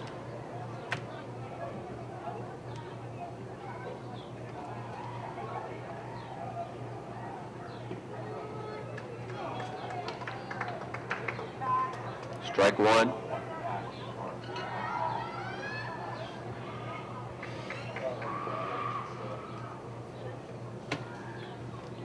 Everly was Grubbs' last hitter. Yep. That one driven into left field. Gonna have another play at the plate. Nope. Going to second. Second though will get him. No! Oh my goodness! Ball beat him there by plenty. And McIntyre got really aggressive as he tried to take second. We're gonna give him a hustle double on that one. Definitely got there for it. He never stopped. Jordan Schaefer comes through. And Ellet doing a great job offensively, but they can't get anybody out. So Grubbs to final it up. 9 runs, 8 of them earned. All of his are now off the bags. Now it's just under Myers' control. Slur for strike one. Trey Turner, the 10th batter to bat in the inning. He doesn't have an official at bat. He's walked twice and was hit by a pitch. He's scored 3 times. Curveball, and he gets into this one. This is trouble. Neal gets turned around. And again, a little too shallow. Turner's going to double and score. And the offensive barrage for Firestone continues. How many 2-out hits have we seen in this ball game? Oh, we've seen 3 go over Mayle's heads for sure. And how about 6 hits this inning? And we talk about the size of this field. If we were at Firestone or somewhere else, how many of those potentially would have been off the wall or out of here? Greatly hit balls. And what do you do with Dokes here? Triple and 2 doubles with the base open. Joe giving his finger to take your base. Or you might just play law of averages and say he's due to line out to somebody. Well, the good news is you have Myers in, so you do have the fresh arm to go against him. Unfortunately, the fresh arm's given up 2 hits in a run already. But I see them pitching through. They are going to pitch to him. He fouls that one straight back, right on it. Obviously, he's right on the baseball today. He's been squaring it up quite well. Maybe they should have went at Schaefer in retrospect. But like I said, that's a decision that was made before the game. Hey, we're not going to let this guy beat us. The senior has, they've seen him probably 10 games in his career that they've played against him.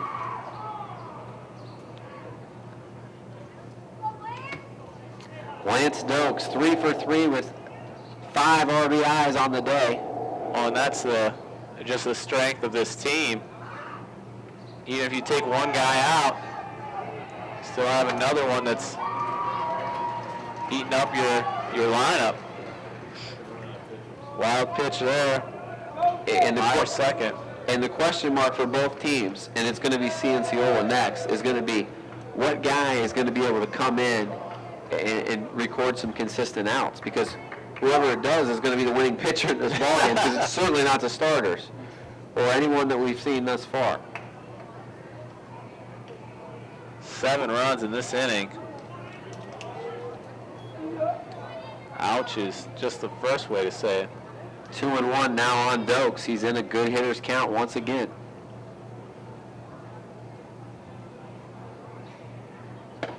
That one way outside. I certainly wouldn't give him much to hit in this situation.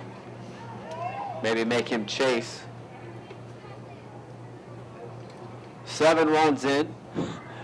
At this point, though, if you're in a walker, you might as well just tell him to take his bag. Fastball is over. They come at him. 7 runs in so far in the top of the 4th. I think Ryan Dumont's on his 3rd tape of the ball game. We're at the halfway point. Hey. They get Dokes. Hey, they got him. He is human as he chases ball 4. But how about that inning? 11 batters come to the plate. And Firestone bangs out 6 more hits, but more importantly, 7 runs, and they take the lead back 13-8 as we go to the bottom of the 4th.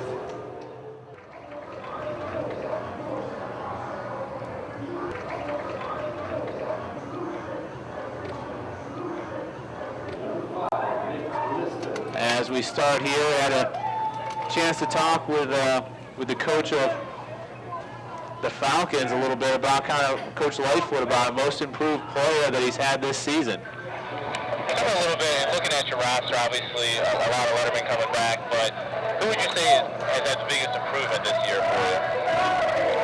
Biggest improvement, I would actually have to say is probably Chris Merzlauer. He's a junior for us. He'll be coming back next year.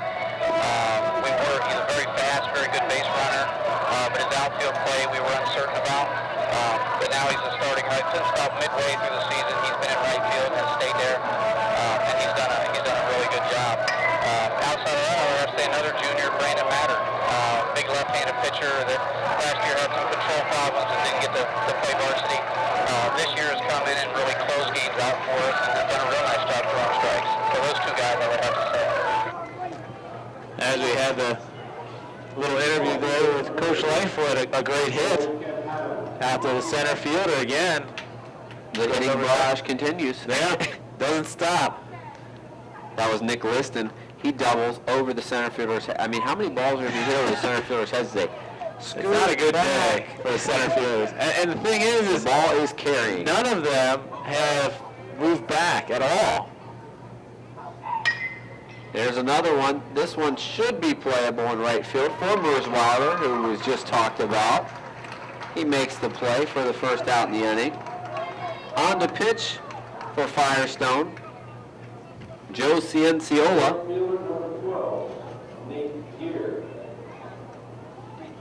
He will be, as of right now, the pitcher of record.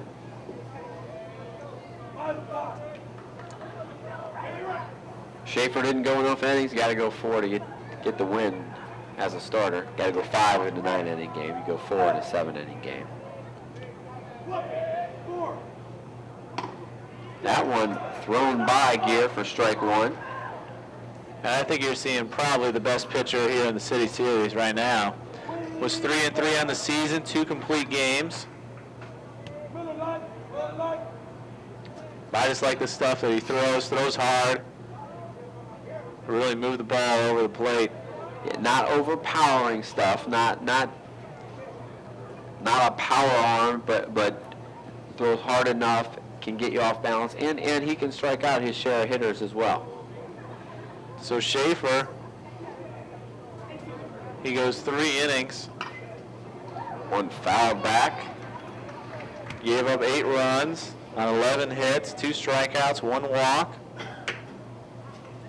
Just the 1 wild pitch and 1 hit batter.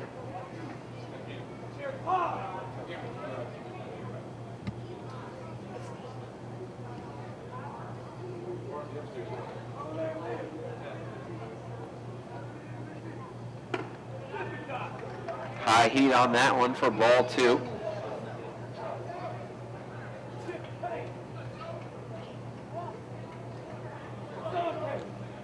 Bottom of the fourth inning, the Orangemen trying to claw their way back into it after that 7-run top of the fourth for Firestone. Cianciola says we're not going to let that happen as he blows the fastball by Gear for the second out of the inning. It's going to bring up Corey Mighton, 0 for 2 on the day.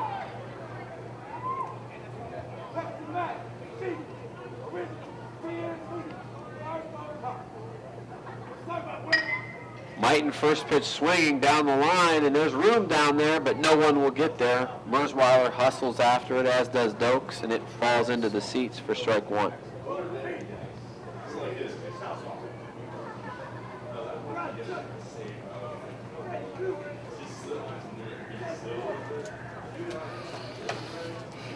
Absolute slugfest so far. That's over 20 hits. 21 runs, and we're only in the bottom of the fourth. I know. Oh, he had said that we playing under the lights. And you said no, and with a little bit of cloud cover. That one's popped up to shoot. Both guys look at each other, but Cianciola says, I'll take care of this. More importantly, it ends the inning, and Firestone throws up a goose egg as they have the momentum here. After the fourth inning of play, Firestone leads by 5, 13-8.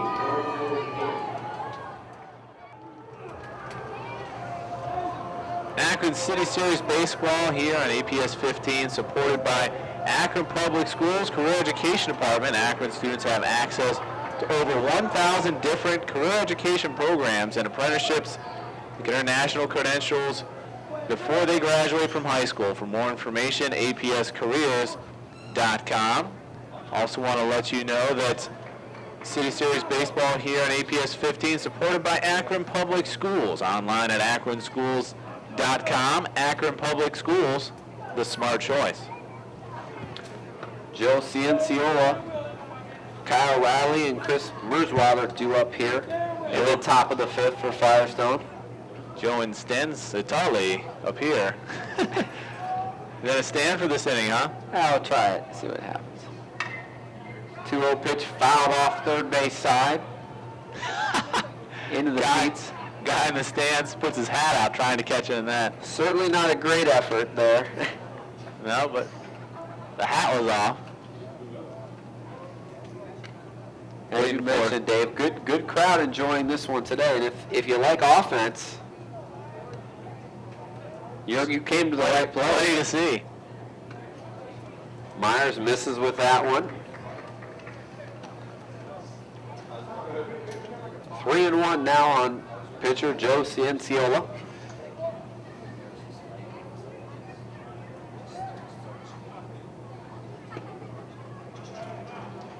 Takes, and it's low for ball 4.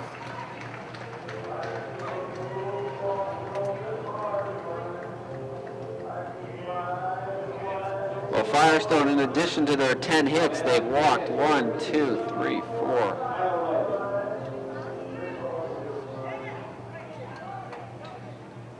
And we haven't really mentioned this.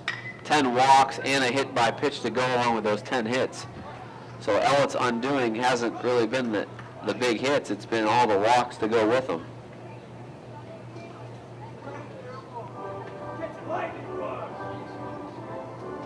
Six of those walks have scored, and if you look up at the scoreboard, they have a 5-run lead, so that's the difference in the game. Foul ball taking a while to get retrieved. Kyle Riley at the plate. He's 0 for 2 on the day.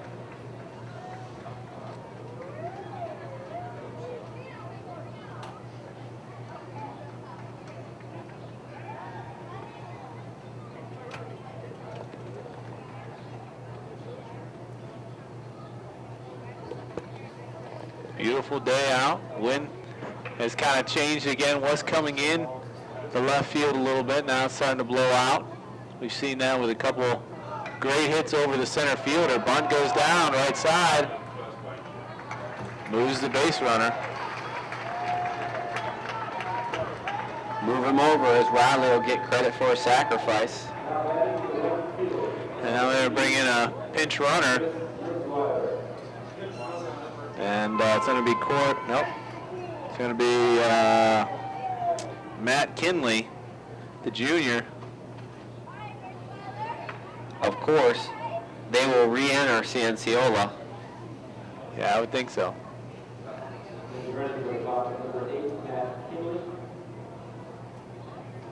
Matt Kinley getting into the ball game. And now in the 9 hole, we're going to have another hitter in. And that's going to be number 3. Who do you got there, Parker? No, it's number 10. Nope, he pitched it, so he's done, sorry. yeah. Chris Merzella.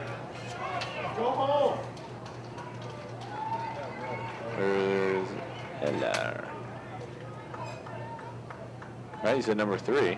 Oh, yeah. Check that. 8 hole. You're right. Merzweiler, yeah, the right fielder. He's in the game. He's 1 for 2 on the day, actually. I don't know what you're talking about. I don't know what you're talking about either. And he's sitting 2-0 count right now. Hey, welcome back. Yeah. Hot shot. The drawn in infield. Shutt makes a great play, and then Liston with another good pick at first base for the second out. Infield in there, so Matt Kinley could not advance.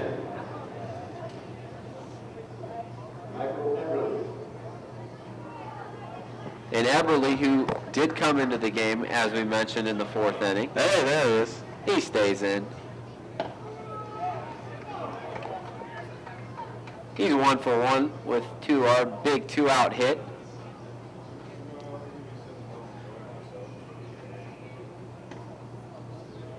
Myers evens up here, trying to keep Firestone from scoring for the first time today in an inning. Well, with 2 outs, we know what can happen with Firestone with 2 outs. The bats start to blazing. That pitch was behind Eberle. You think, how did he not get hit by that? Campano, good job catching it, though. Absolutely. Tipped it. Fouled off. Myers now 1 strike away.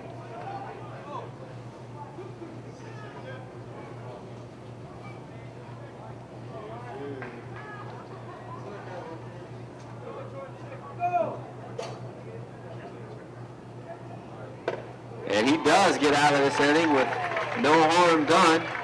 A leadoff walk is squandered at third base, and after 4.5 innings, it's still Firestone 13, Ellet 8. Back here in the bottom of the 5th inning, due up for Ellet, Robert Shute, Micah Juergen, and Aaron Mayo. They look to get back in this game.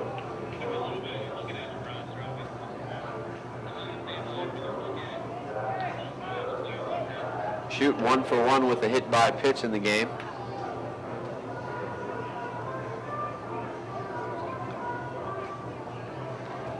Talking with Coach Lightfoot a little bit about their MVP you could call for this season. Who's really impressed you this year on your roster? Well, the obvious one is Jordan Schaefer. I mean, he's led our team in hitting for the last 3 years and actually hit 350 as a freshman. So that's the obvious one. I think Trey Turner, though, is a guy that's a senior that keeps people up. He hasn't done quite as well batting average-wise as he did a year ago, but his RBIs are there. He's hit when it's counted. He's got 3 home runs. And then there's Phil McIntyre, too. Phil McIntyre's come in. He's a junior, and he's done fantastic. He did start for us last year, but he's come in and filled in for Connor Mathis in center field, and he's got 4 home runs and hitting third for us, and he's done a great job in that 3 spot. If he wouldn't have got hurt for 2 weeks, I think that would have made a big difference. Mentioning the players that really, for him, Dave in the middle of his order, backbone of his team. Nice thing about McIntyre, he's going to have him back next year. As we're here, 2 strikes. Cianciola dealing it out. The slow curveball for strike 3, and Cianciola, the difference between him and everybody else who we've seen on the mound is he's getting ahead of hitters, and he's able thus far to put them away with his second strikeout. And you look at it, he's got 15 pitches in when he started, but 11 of those 4 strikes are within the strike zone. Fouled back by Jurgen. 0-1. And Cianciola got a good pace going right now as he's all around the zone. Kind of wonder why maybe you don't start him. Well, you know, as Coach Lightfoot said before the game, both pitchers pretty much equally effective this year.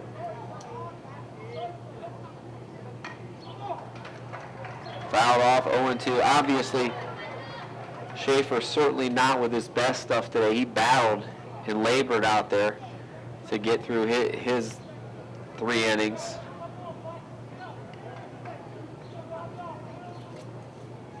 Cianciola now in his 2nd inning of relief.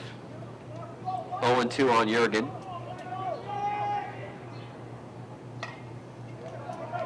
Fouled off again. Same spot, trying to go that inside the strike zone. And he just keeps battling them off. And that's the key. Cianciola has been able to get in there. Jurgen using the small part of the bat to stay alive.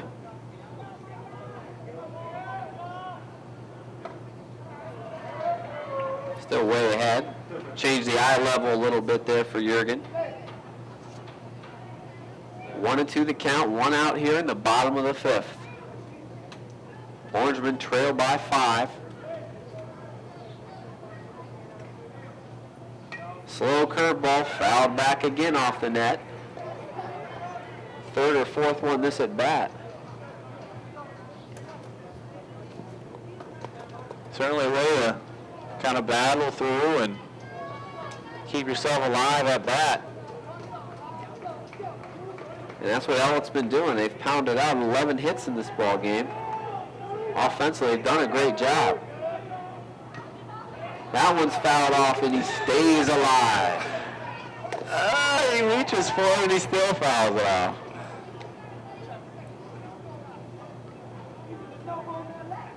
Jurgen in protect mode. He's doing a nice job.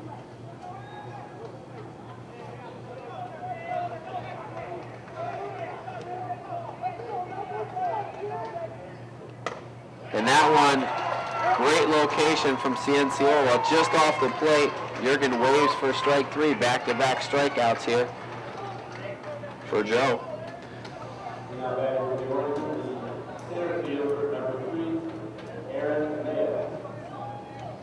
It's going to bring Aaron Mayle to the plate. He's 1 for 3 on the night. Singled and struck out a couple of times. Schaefer in 3 innings just had 2 strikeouts. And 1 2/3. Cianciola passes out with 3. Mayle drives that one foul off the tarp for strike 1, but you mentioned it. Getting ahead of every hitter he's faced makes a big difference.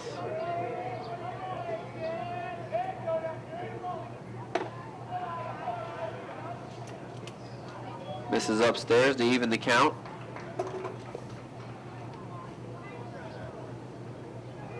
One and 1 on center fielder Aaron Mayle.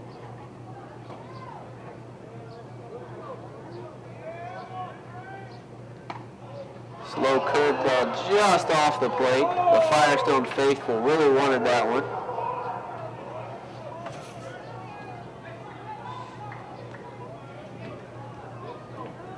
Not so fast, my friend. No.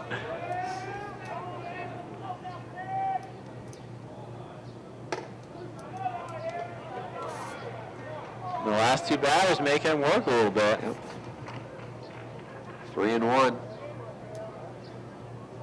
See if Mayle has a green light here. If he's trying to work a walk.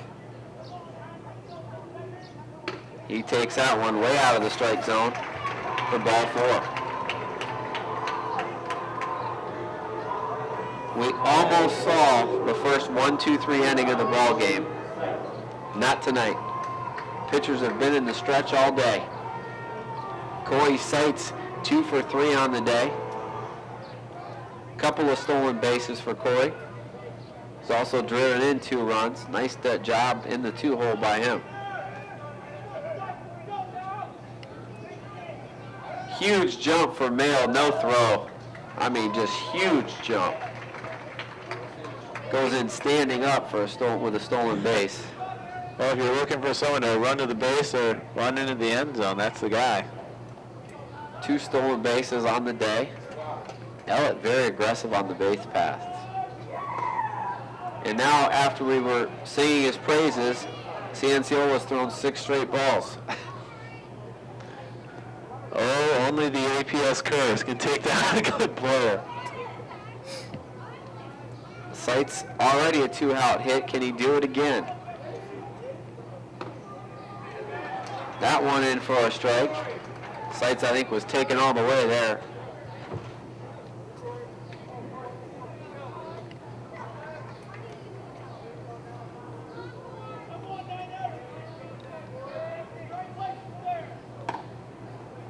Wide with that one. 3-1 now. Tyler Simcox waits on deck.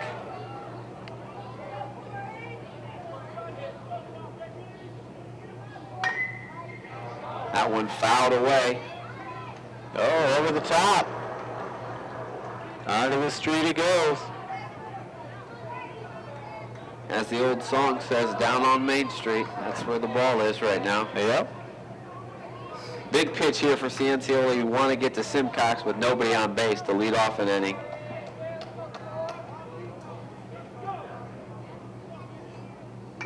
Three-two curveball, and that's going to be in no man's land. You might as well eat that one.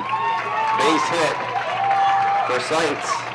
Keeps the inning alive. Mayo advances to third base, and that'll bring Tyler Simcox. All he's done today is pound out 3 more hits, 2 of them triples. He's driven in 3 runs, and this becomes a big at-bat here for Simcox in a big situation for Cianciola. Ellet with a golden opportunity with 3 and 4 hitters coming up here to get back in the ball game. There are 2 outs, however.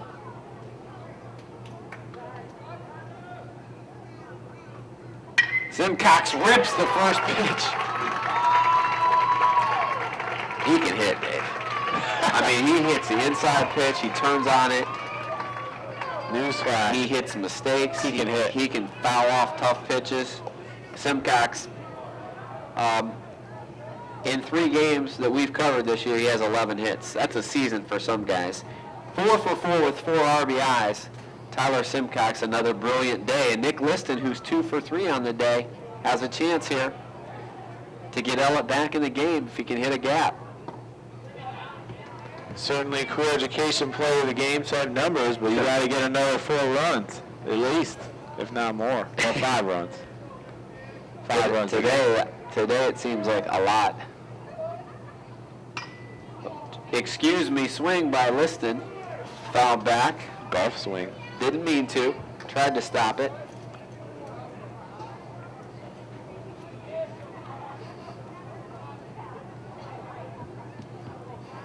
You see Ellet's line in the 5th inning. 9 runs, 13 hits. You think, oh, they're winning going away. They trail by 4. And there's another hit. 2 outs. Trail by 3. Gonna send a runner. We're gonna have another play at the plate. He got him! Oh, great slide, but another outfield assist. This one by Drew Fight. So we got 1 by McIntyre and 1 by Fight. And Liston gets the hit. That was huge for the Falcons here. Seitz cut off at the plate. He made a great slide, but the throw, perfect one-hop throw on the money. And after 5 innings of play, Firestone holds on to a 13-9 lead. City Series Championship Baseball here on APS 15, supported by Akron Public School Career Education, where over 95% of our students have passed the Ohio Proficiency Test or the Ohio Graduation Test and earned a high school diploma. For more information, visit apscareers.com. Also want to let you know City Series baseball here on the Summit supported by Akron Public Schools, offering open enrollment, which allows students to transfer to other Akron schools for specialized studies. Akron Public Schools at akronschools.com. Andrew Myers comes in for his third inning of relief. He's set to face the top of the order for the Falcons, Jordan Schaefer, Drew Fight, and Phil McIntyre. Shortstop Jordan Schaefer, 1 for 2 on the day. He's also been intentionally walked twice. They put the shift on again with the 4 outfielders. We'll see what Schaefer decides to do. Takes ball 1. He's going to try and keep it out of the strike zone, make him chase some stuff. That's what he's going to do. City Series Player of the Year.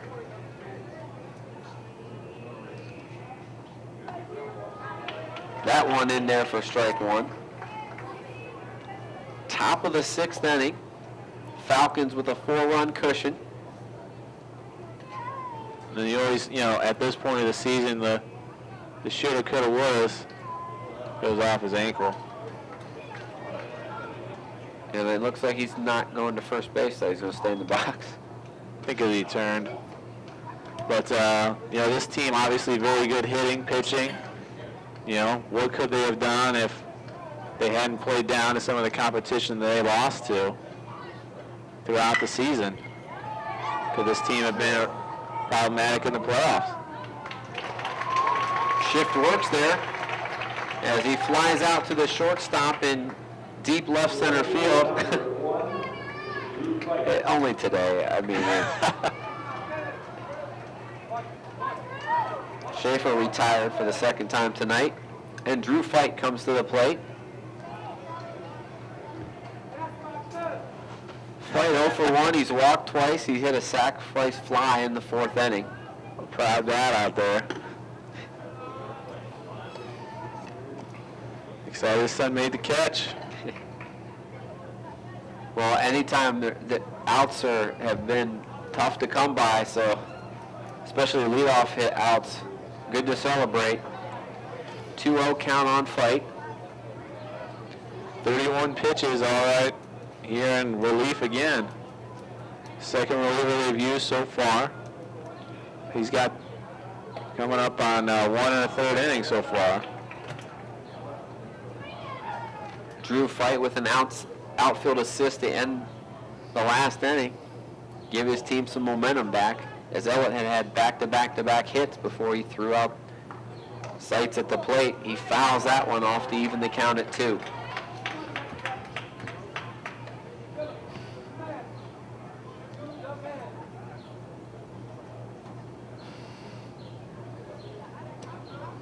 Well, we saw a no-hitter to open the broadcast season this year. Definitely the opposite now. And we've seen Started and ended with Firestone. 25-plus hits. That one off top of the strike zone. You better pick that bat up, Mr. Fight, as he does quick enough. You never want to drop the bat.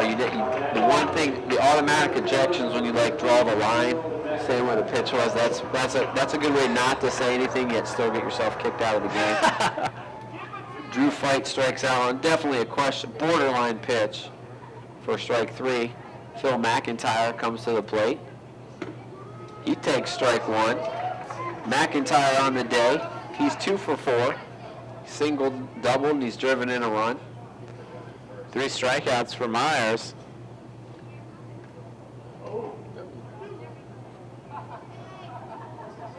That one just misses McIntyre.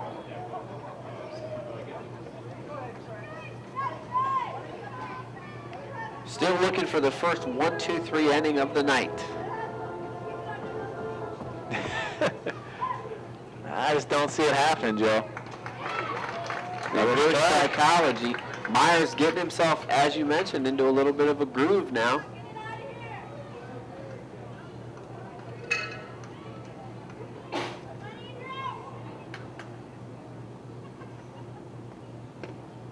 Ellet with a potent offense and still got 6 outs to work with as they're the home team on the scoreboard tonight. So if they can throw up a couple of more goose eggs, this one, 4 runs, certainly not a comfortable cushion today. 2-2 on McIntyre. Good pitch, but we're not going to see it 1-2-3 inning, says McIntyre. He lines it into center field for a base hit. Keep the inning alive. There's no way that was happening. Not with how much hitting we've had. Trey Turner coming to the plate. 1 for 1. He's walked a couple times, been hit by a pitch and doubled. Yet to get out, Turner tonight. McIntyre definitely a base-stealing threat at first base.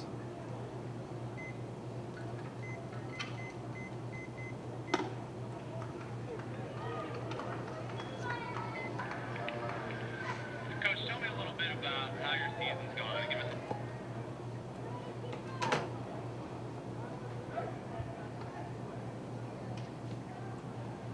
The sun has finally went away here. It's about to set soon. On about the 2.5-hour mark of this ball game. Yep. Turner takes that one upstairs. We're about an hour and a half in, and I thought it was 2 hours. Yep. Now I feel like we're at 4 hours. Teams have batted around a couple of times. Nice pitch there. And the thing about it, partner, is defensively both teams have played pretty well. I mean, there's been a couple of misplaced balls, but we haven't had a ton of errors. Not errors, just more misjudgment from center fielders being in a little too far.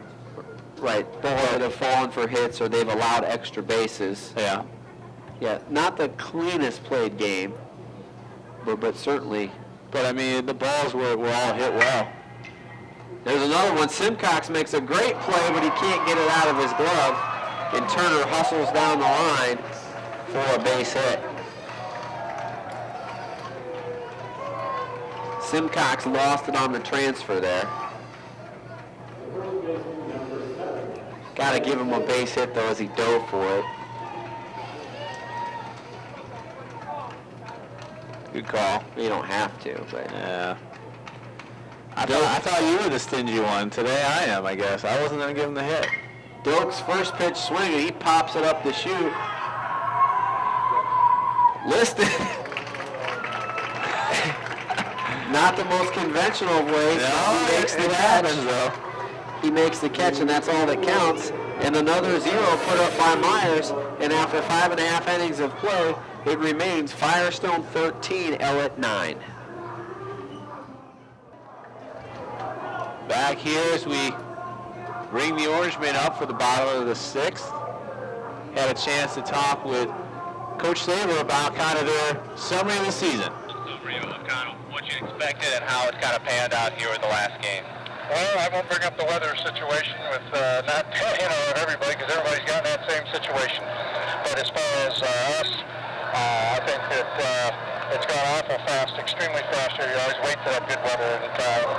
But overall, I thought we had some real good moments, and we're out to try to do the best we can today to finish up well and be strong. Firestone's a good ball club. They're a tough ball club to beat. And the rubber match not going exactly, I think, how he had planned, but certainly not out of it. They've been able to put up 4 runs in an inning. As a quick hit back to the pitcher, Cienciola sends it over. Yeah, Dave, they've done their due diligence offensively to stay in this game. But speaking of due diligence, Joe Cienciola here, he's done a nice job since coming on in relief. This is his 3rd inning of work. If he can close this thing out, he'll be in line for the win. First pitch swinging. Nate Gear, he lines it into left field for a base hit. And Ellet refuses to go away, that's for sure. They've shown big play capabilities, twice scoring 4 runs in an inning.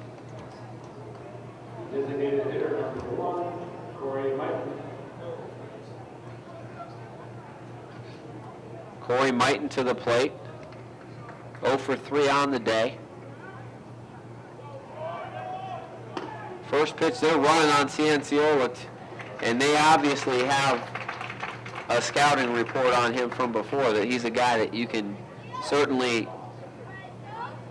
steal on without a throw again from Riley.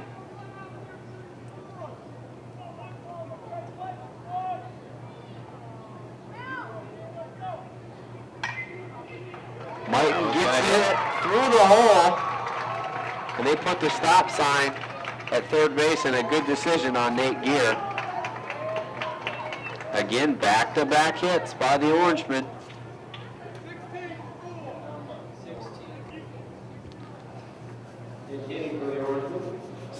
Pinch hitter going to come in for Ellet. Ben Bezweatherick going to pinch hit for Robert Shuddy.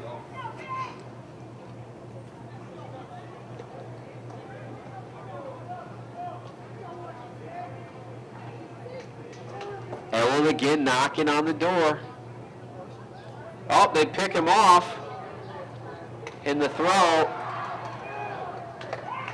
We're going to have a caught stealing as they go on first movement, but certainly not what you want if you're Ellet. You get a run, but Firestone will take the out and give up the run there. Gear scores on the pickoff throw.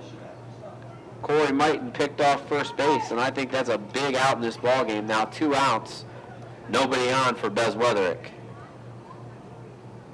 Especially as you bring the pinch hitter in.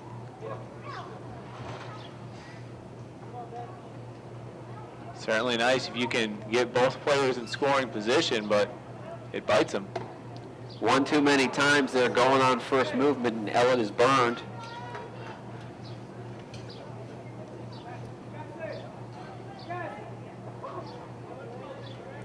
Nice job by Dokes with the hurt arm. He fired that one to second. That one's fouled back. Watch out. Even in the count at 1-1. Right into the atrium. Ooh, nice. Sure it wasn't the foyer? I think you were right. Foul ball tipped into the mitt. Bezweatherick now down in the count, 1-2. Sun starting to set here on this beautiful Sunday evening. Certainly the best weather weekend we've had this year, which is not saying much, but the weather is that's through. Bezweatherick hit, and that, how big does that pickoff become now?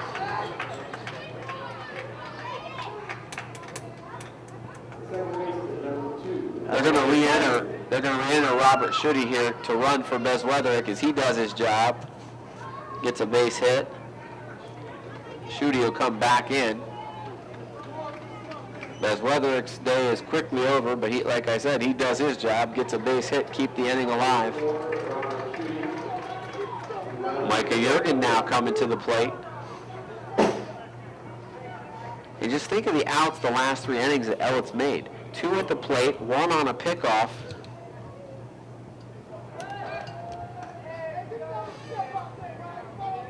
Micah Jurgen to the plate. He's 0 for 3 on the day. Well, we had talked about there's not a lot of errors defensively, but there's been some of the risk-taking by the Orangemen has cost them a little bit. They've been aggressive. They've swiped 5 bases already today. They've been aggressive on the base pass, but like you said, sometimes that aggression can lead into outs.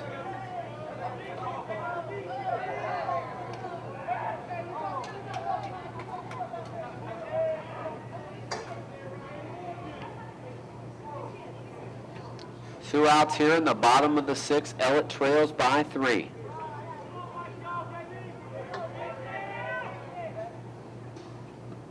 Curveball misses downstairs. 1-1 to count.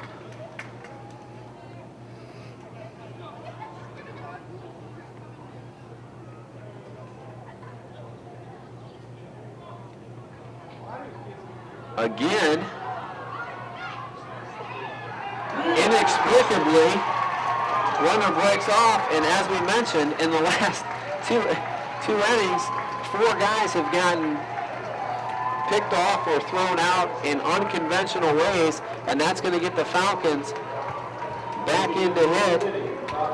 And after 6 innings of play, Ellet scratches for 1 more, but they run themselves out of the inning. They still trail by 3, 13-10.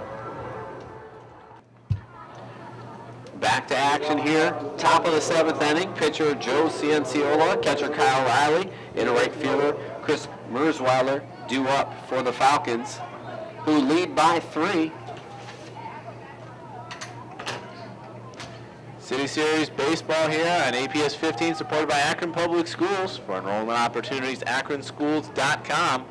Akron Public Schools, the smart choice. Cianciola takes ball 1 for the Falcons.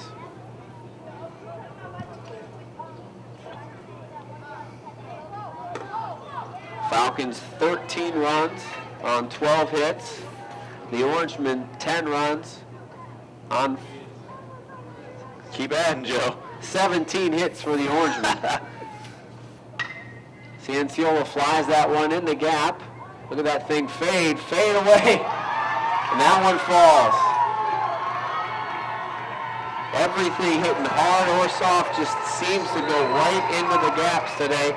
And Cianciola gets himself a double. South lost his hat again. 3 for 3 on the day. I got to keep some stats here, too. That's right.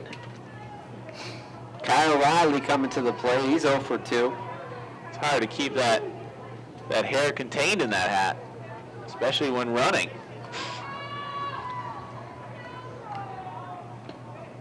Nice stop by Campano to save a base. Oh, the last inning we had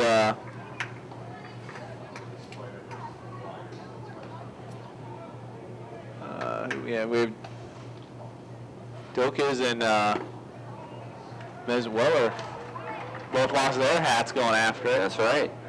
It's just the way the kids wear them these days. All the way down.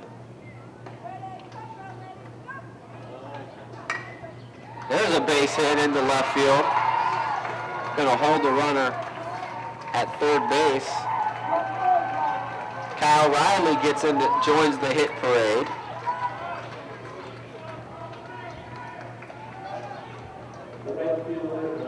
Right fielder Chris Mersweiler coming to the plate. 1 for 3 on the day. Singled in the 4th inning. 6 hits. Myers has given up. We're going to have a pinch runner in the ball game for Kyle Riley.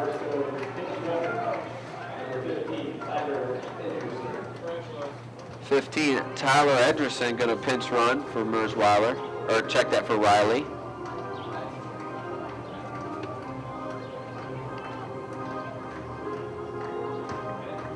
Sophomore outfielder. Robert Kinley up to bat. He'll hit for Mersweiler.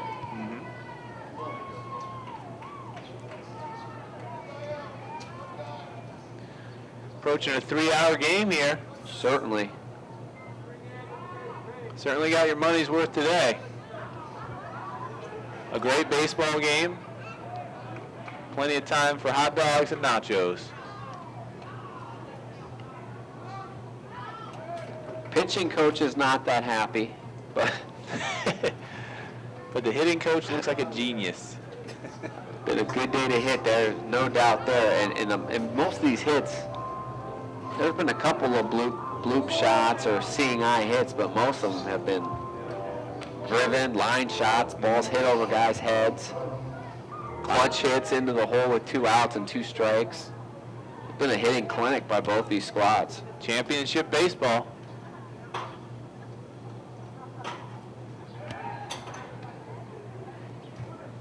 Myers in a dicey situation here as Firestone looks for a couple insurance runs.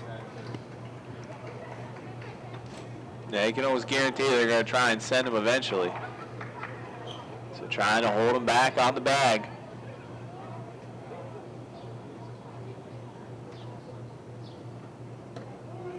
Strike one to Kinley.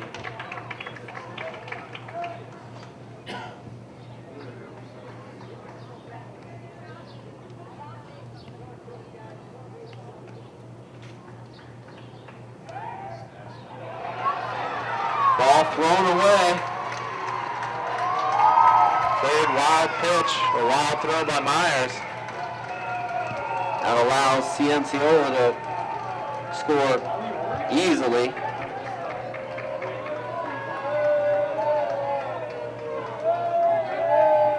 Back up to a 4-run game.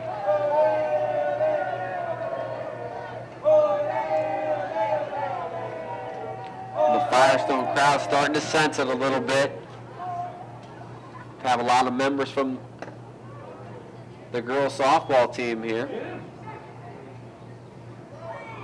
They were not able to become victorious today. The Lady Orangemen win the City Series tournament title. Convincing fashion today as they put up 12 runs. 12 not going to be enough to win it here though, partner. I think we figured that almost by the first inning. I figured something was, we were going to be over. You knew something was up. Nice off-speed pitch by Myers. Needs a strikeout here. 52 pitches now into the game for Myers. 1 and 2. He lays the bunt down with 2 strikes and gets the job done. He sacrifices Edgerson over to third.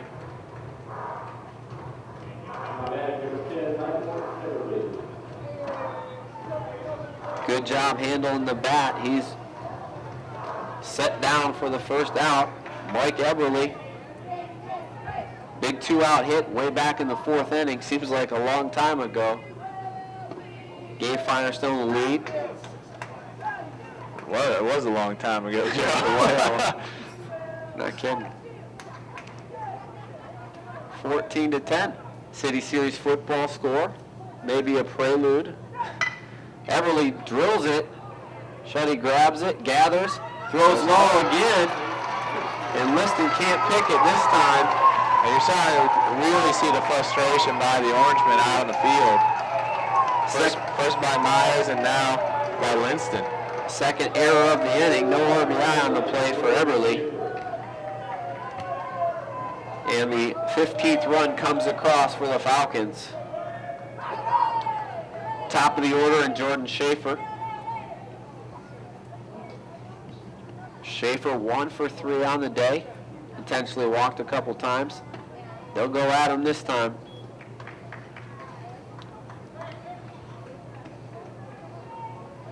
Firestone 3 in the first, 2 in the second, 1 in the third, 7 in the fourth, and 2 here in the 7th inning. Schaefer jammed. Shetty makes that play for the second out of the inning. They've actually done a pretty good job on Schaefer, only 1 for 4 on the day. Drew Fite going to come back to the plate.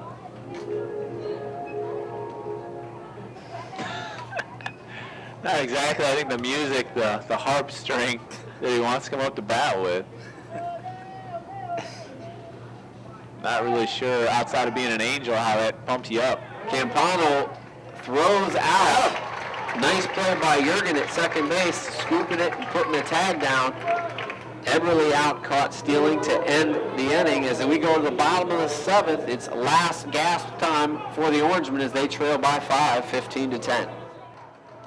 Bottom of the 7th inning, pinch hitter to the lead off for the Orangemen. It's Brian Hayhurst.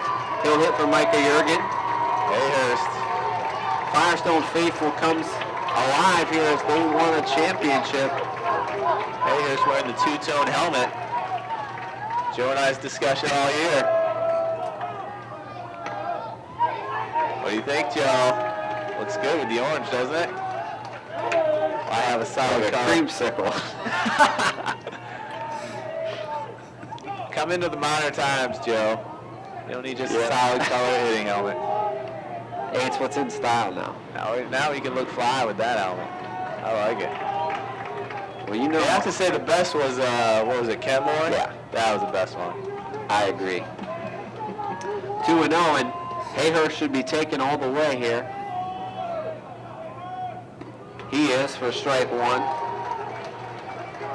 Joe Cianciola trying to get the win in relief here of Nate Schaefer. Cianciola in his 4th inning of work. He's given up a couple runs, but by far been the most effective pitcher of the night. Yeah, just 5 hits, 1 run, 1 walk, 3 strikeouts. Also 2 for 3 at the plate, too. Big night for Cianciola. 2-2 count now on Hayhurst. Well, John, I mean, looking at the scoreboard, who hasn't really had that good of a day at the plate? Cianciola gets the strikeout to start the 7th inning. Top of the order, and Aaron Mayo. Mayo 1 for 3 on the day. He's stolen a couple bases. He's scored 3 runs for the Orangemen.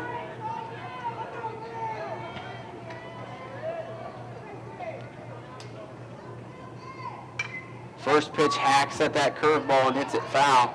You know what they could use right now from Mayo, which we saw a lot in football season, is one of those punt returns for a touchdown. Fortunately, the 6-point play, not as easy to come by in baseball. Yeah, the touchdown 6 isn't as easy in baseball. Yeah, Mayo, a touchdown machine his junior season. I believe 11 scores on the gridiron. It'd be interesting to see him come back as a senior. He drives that one down the line, and it stays fair. Beautiful hit. He's going to hold on at first base. And we'll see if they put an anchor on him at first. Well, we were talking about during our break, really. I mean, Ellet has hit the ball. They've gotten hits almost every inning. They have 18 hits now. Not an inning without a hit. A hit in every single inning. 18 hits, you got to think we win going away here. But they trail by 5. The thing is, though, the Ellet pitching staff has walked a lot more hitters. Yep. So when you do get a hit with the bases filled or a base filled. A couple of great plays by the Firestone outfielders with throws, and then a couple of base running blunders, too, by Ellet. Back. As he throws over. He's definitely worried about Mayo. Up 5, he has not much reason to be worried about him because his run really doesn't matter at this point.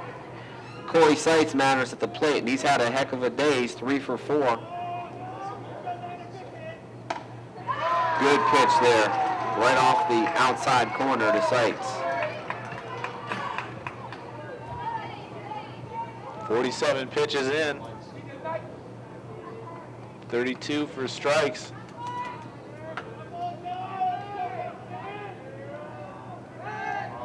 Throws over again. Hearing a couple groans up here in the press box. They know that that run doesn't mean anything. Well, in this game, you talked about the previous inning. If they had a little better base running, could have been a little closer. Now, Firestone came back and still put 2 more up on the top of the 7th. 2 big runs there. Cianciola pumping up a little bit there this inning. Threw that one by Seitz. He's now way ahead in the count. And he throws over again. Oh, God, tell them they're not turning the lights on for us tonight. You got to wrap this one up. Sunset, I think, is... And Aaron Mayo goes into second base. He's in that situation. That's indifference. No stolen base on that one for Mayo. They concede that runner. My wife just texted, is the baseball game ever going to end? No, not yet. Seitz battling in there. He gets the count back to even. If Ellet has anything to say about it, they'd like it to go on for maybe another 10, 20 minutes. That might prove a good result for them. see officially if I can get a sunset. Big pitch by Cianciola, and Corey Seitz strikes out, second out of the inning. 5 strikeouts now for Cianciola. And appropriately, it all comes down to Tyler Simcox. All he's done today is smack 2 triples, 2 singles, 4 RBIs.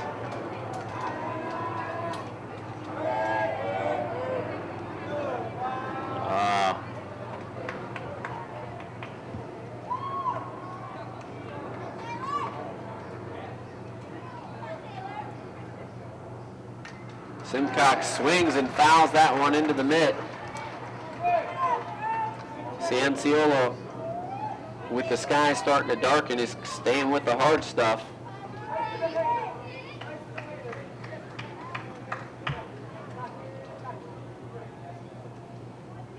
He changes speeds there, and Simcox again fouls it into the glove.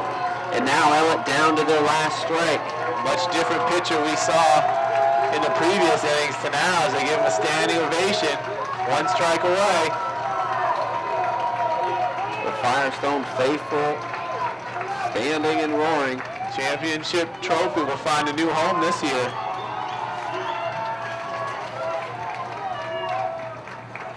After 2 years of residing in Ellet, it looks to move west to Firestone. Simcox flies out, or flies it up in the air, and Jordan Schaefer settles under it, and that'll do it, and the celebration ensues for the Falcons. Well-earned victory tonight as their offense just relentless, and they win comfortably in this one, at least the last couple innings, by a score of 15-10. Yeah, looking at it, a lot of great hitting by the Falcons, and they got out early by just hitting crazy stuff. Scoring 3 in the first, 2 in the second, 1 in the third, and then the monster inning in the fourth. 7 runs off of 6 hits. That was a difference maker. As we're tabulating totals here, as the teams are shaking hands, I'll start off on the Ellet side. They finish the season runners up, but a valiant effort, especially offensively tonight. They score 10 runs as they pound out 18 hits on the night. They were led by Tyler Simcox, 4 for 5, 2 triples, 2 singles, 4 RBIs. Corey Seitz also with a 3-hit day. He had 3 hits, a couple of RBIs, and a couple of stolen bases. But not enough offense as much as it was to contain the Firestone Falcons. Yeah, you look at Lance Dukes here, career education player of the game, 3 for 5, 5 RBIs, set the thing off with a huge triple in the first inning, a long double in the second inning, and another double in the first inning. No, in the second inning, and then another single later on, and then they walked him, and then he got another base hit. Flew out later, but just an outstanding performance with his hitting and career education, where students can choose from 30 different career education programs. For more information, apscareers.com. And congratulations again to the Firestone Falcons, winner of this year's baseball championship. And what a year it was. Congratulations. Winning pitcher on the mound today, Joe Cianciola. 4 innings of relief, and he only gave up 2 runs, and on a day like today, that's big. And we'd like to congratulate, as this closes our 2010-2011 broadcast season, we'd like to thank all of our championship teams. From football, the Brookville Griffins. From boys basketball, again, the Brookville Griffins. Girls basketball, the Firestone Lady Falcons. And for girls softball, the Lady Orangemen of Ellet. And here tonight, the Firestone Falcons get themselves a second championship on the diamond here at beautiful Canal Park with a 15-10 victory. We'd like to thank all the people making it possible. Leah Nemeth, and for Peter George, a longtime cameraman, Ryan Dumont doing a great job tonight. Dave Shick and Joe Pukansky, we'll see you in the fall on the Gridiron 2011.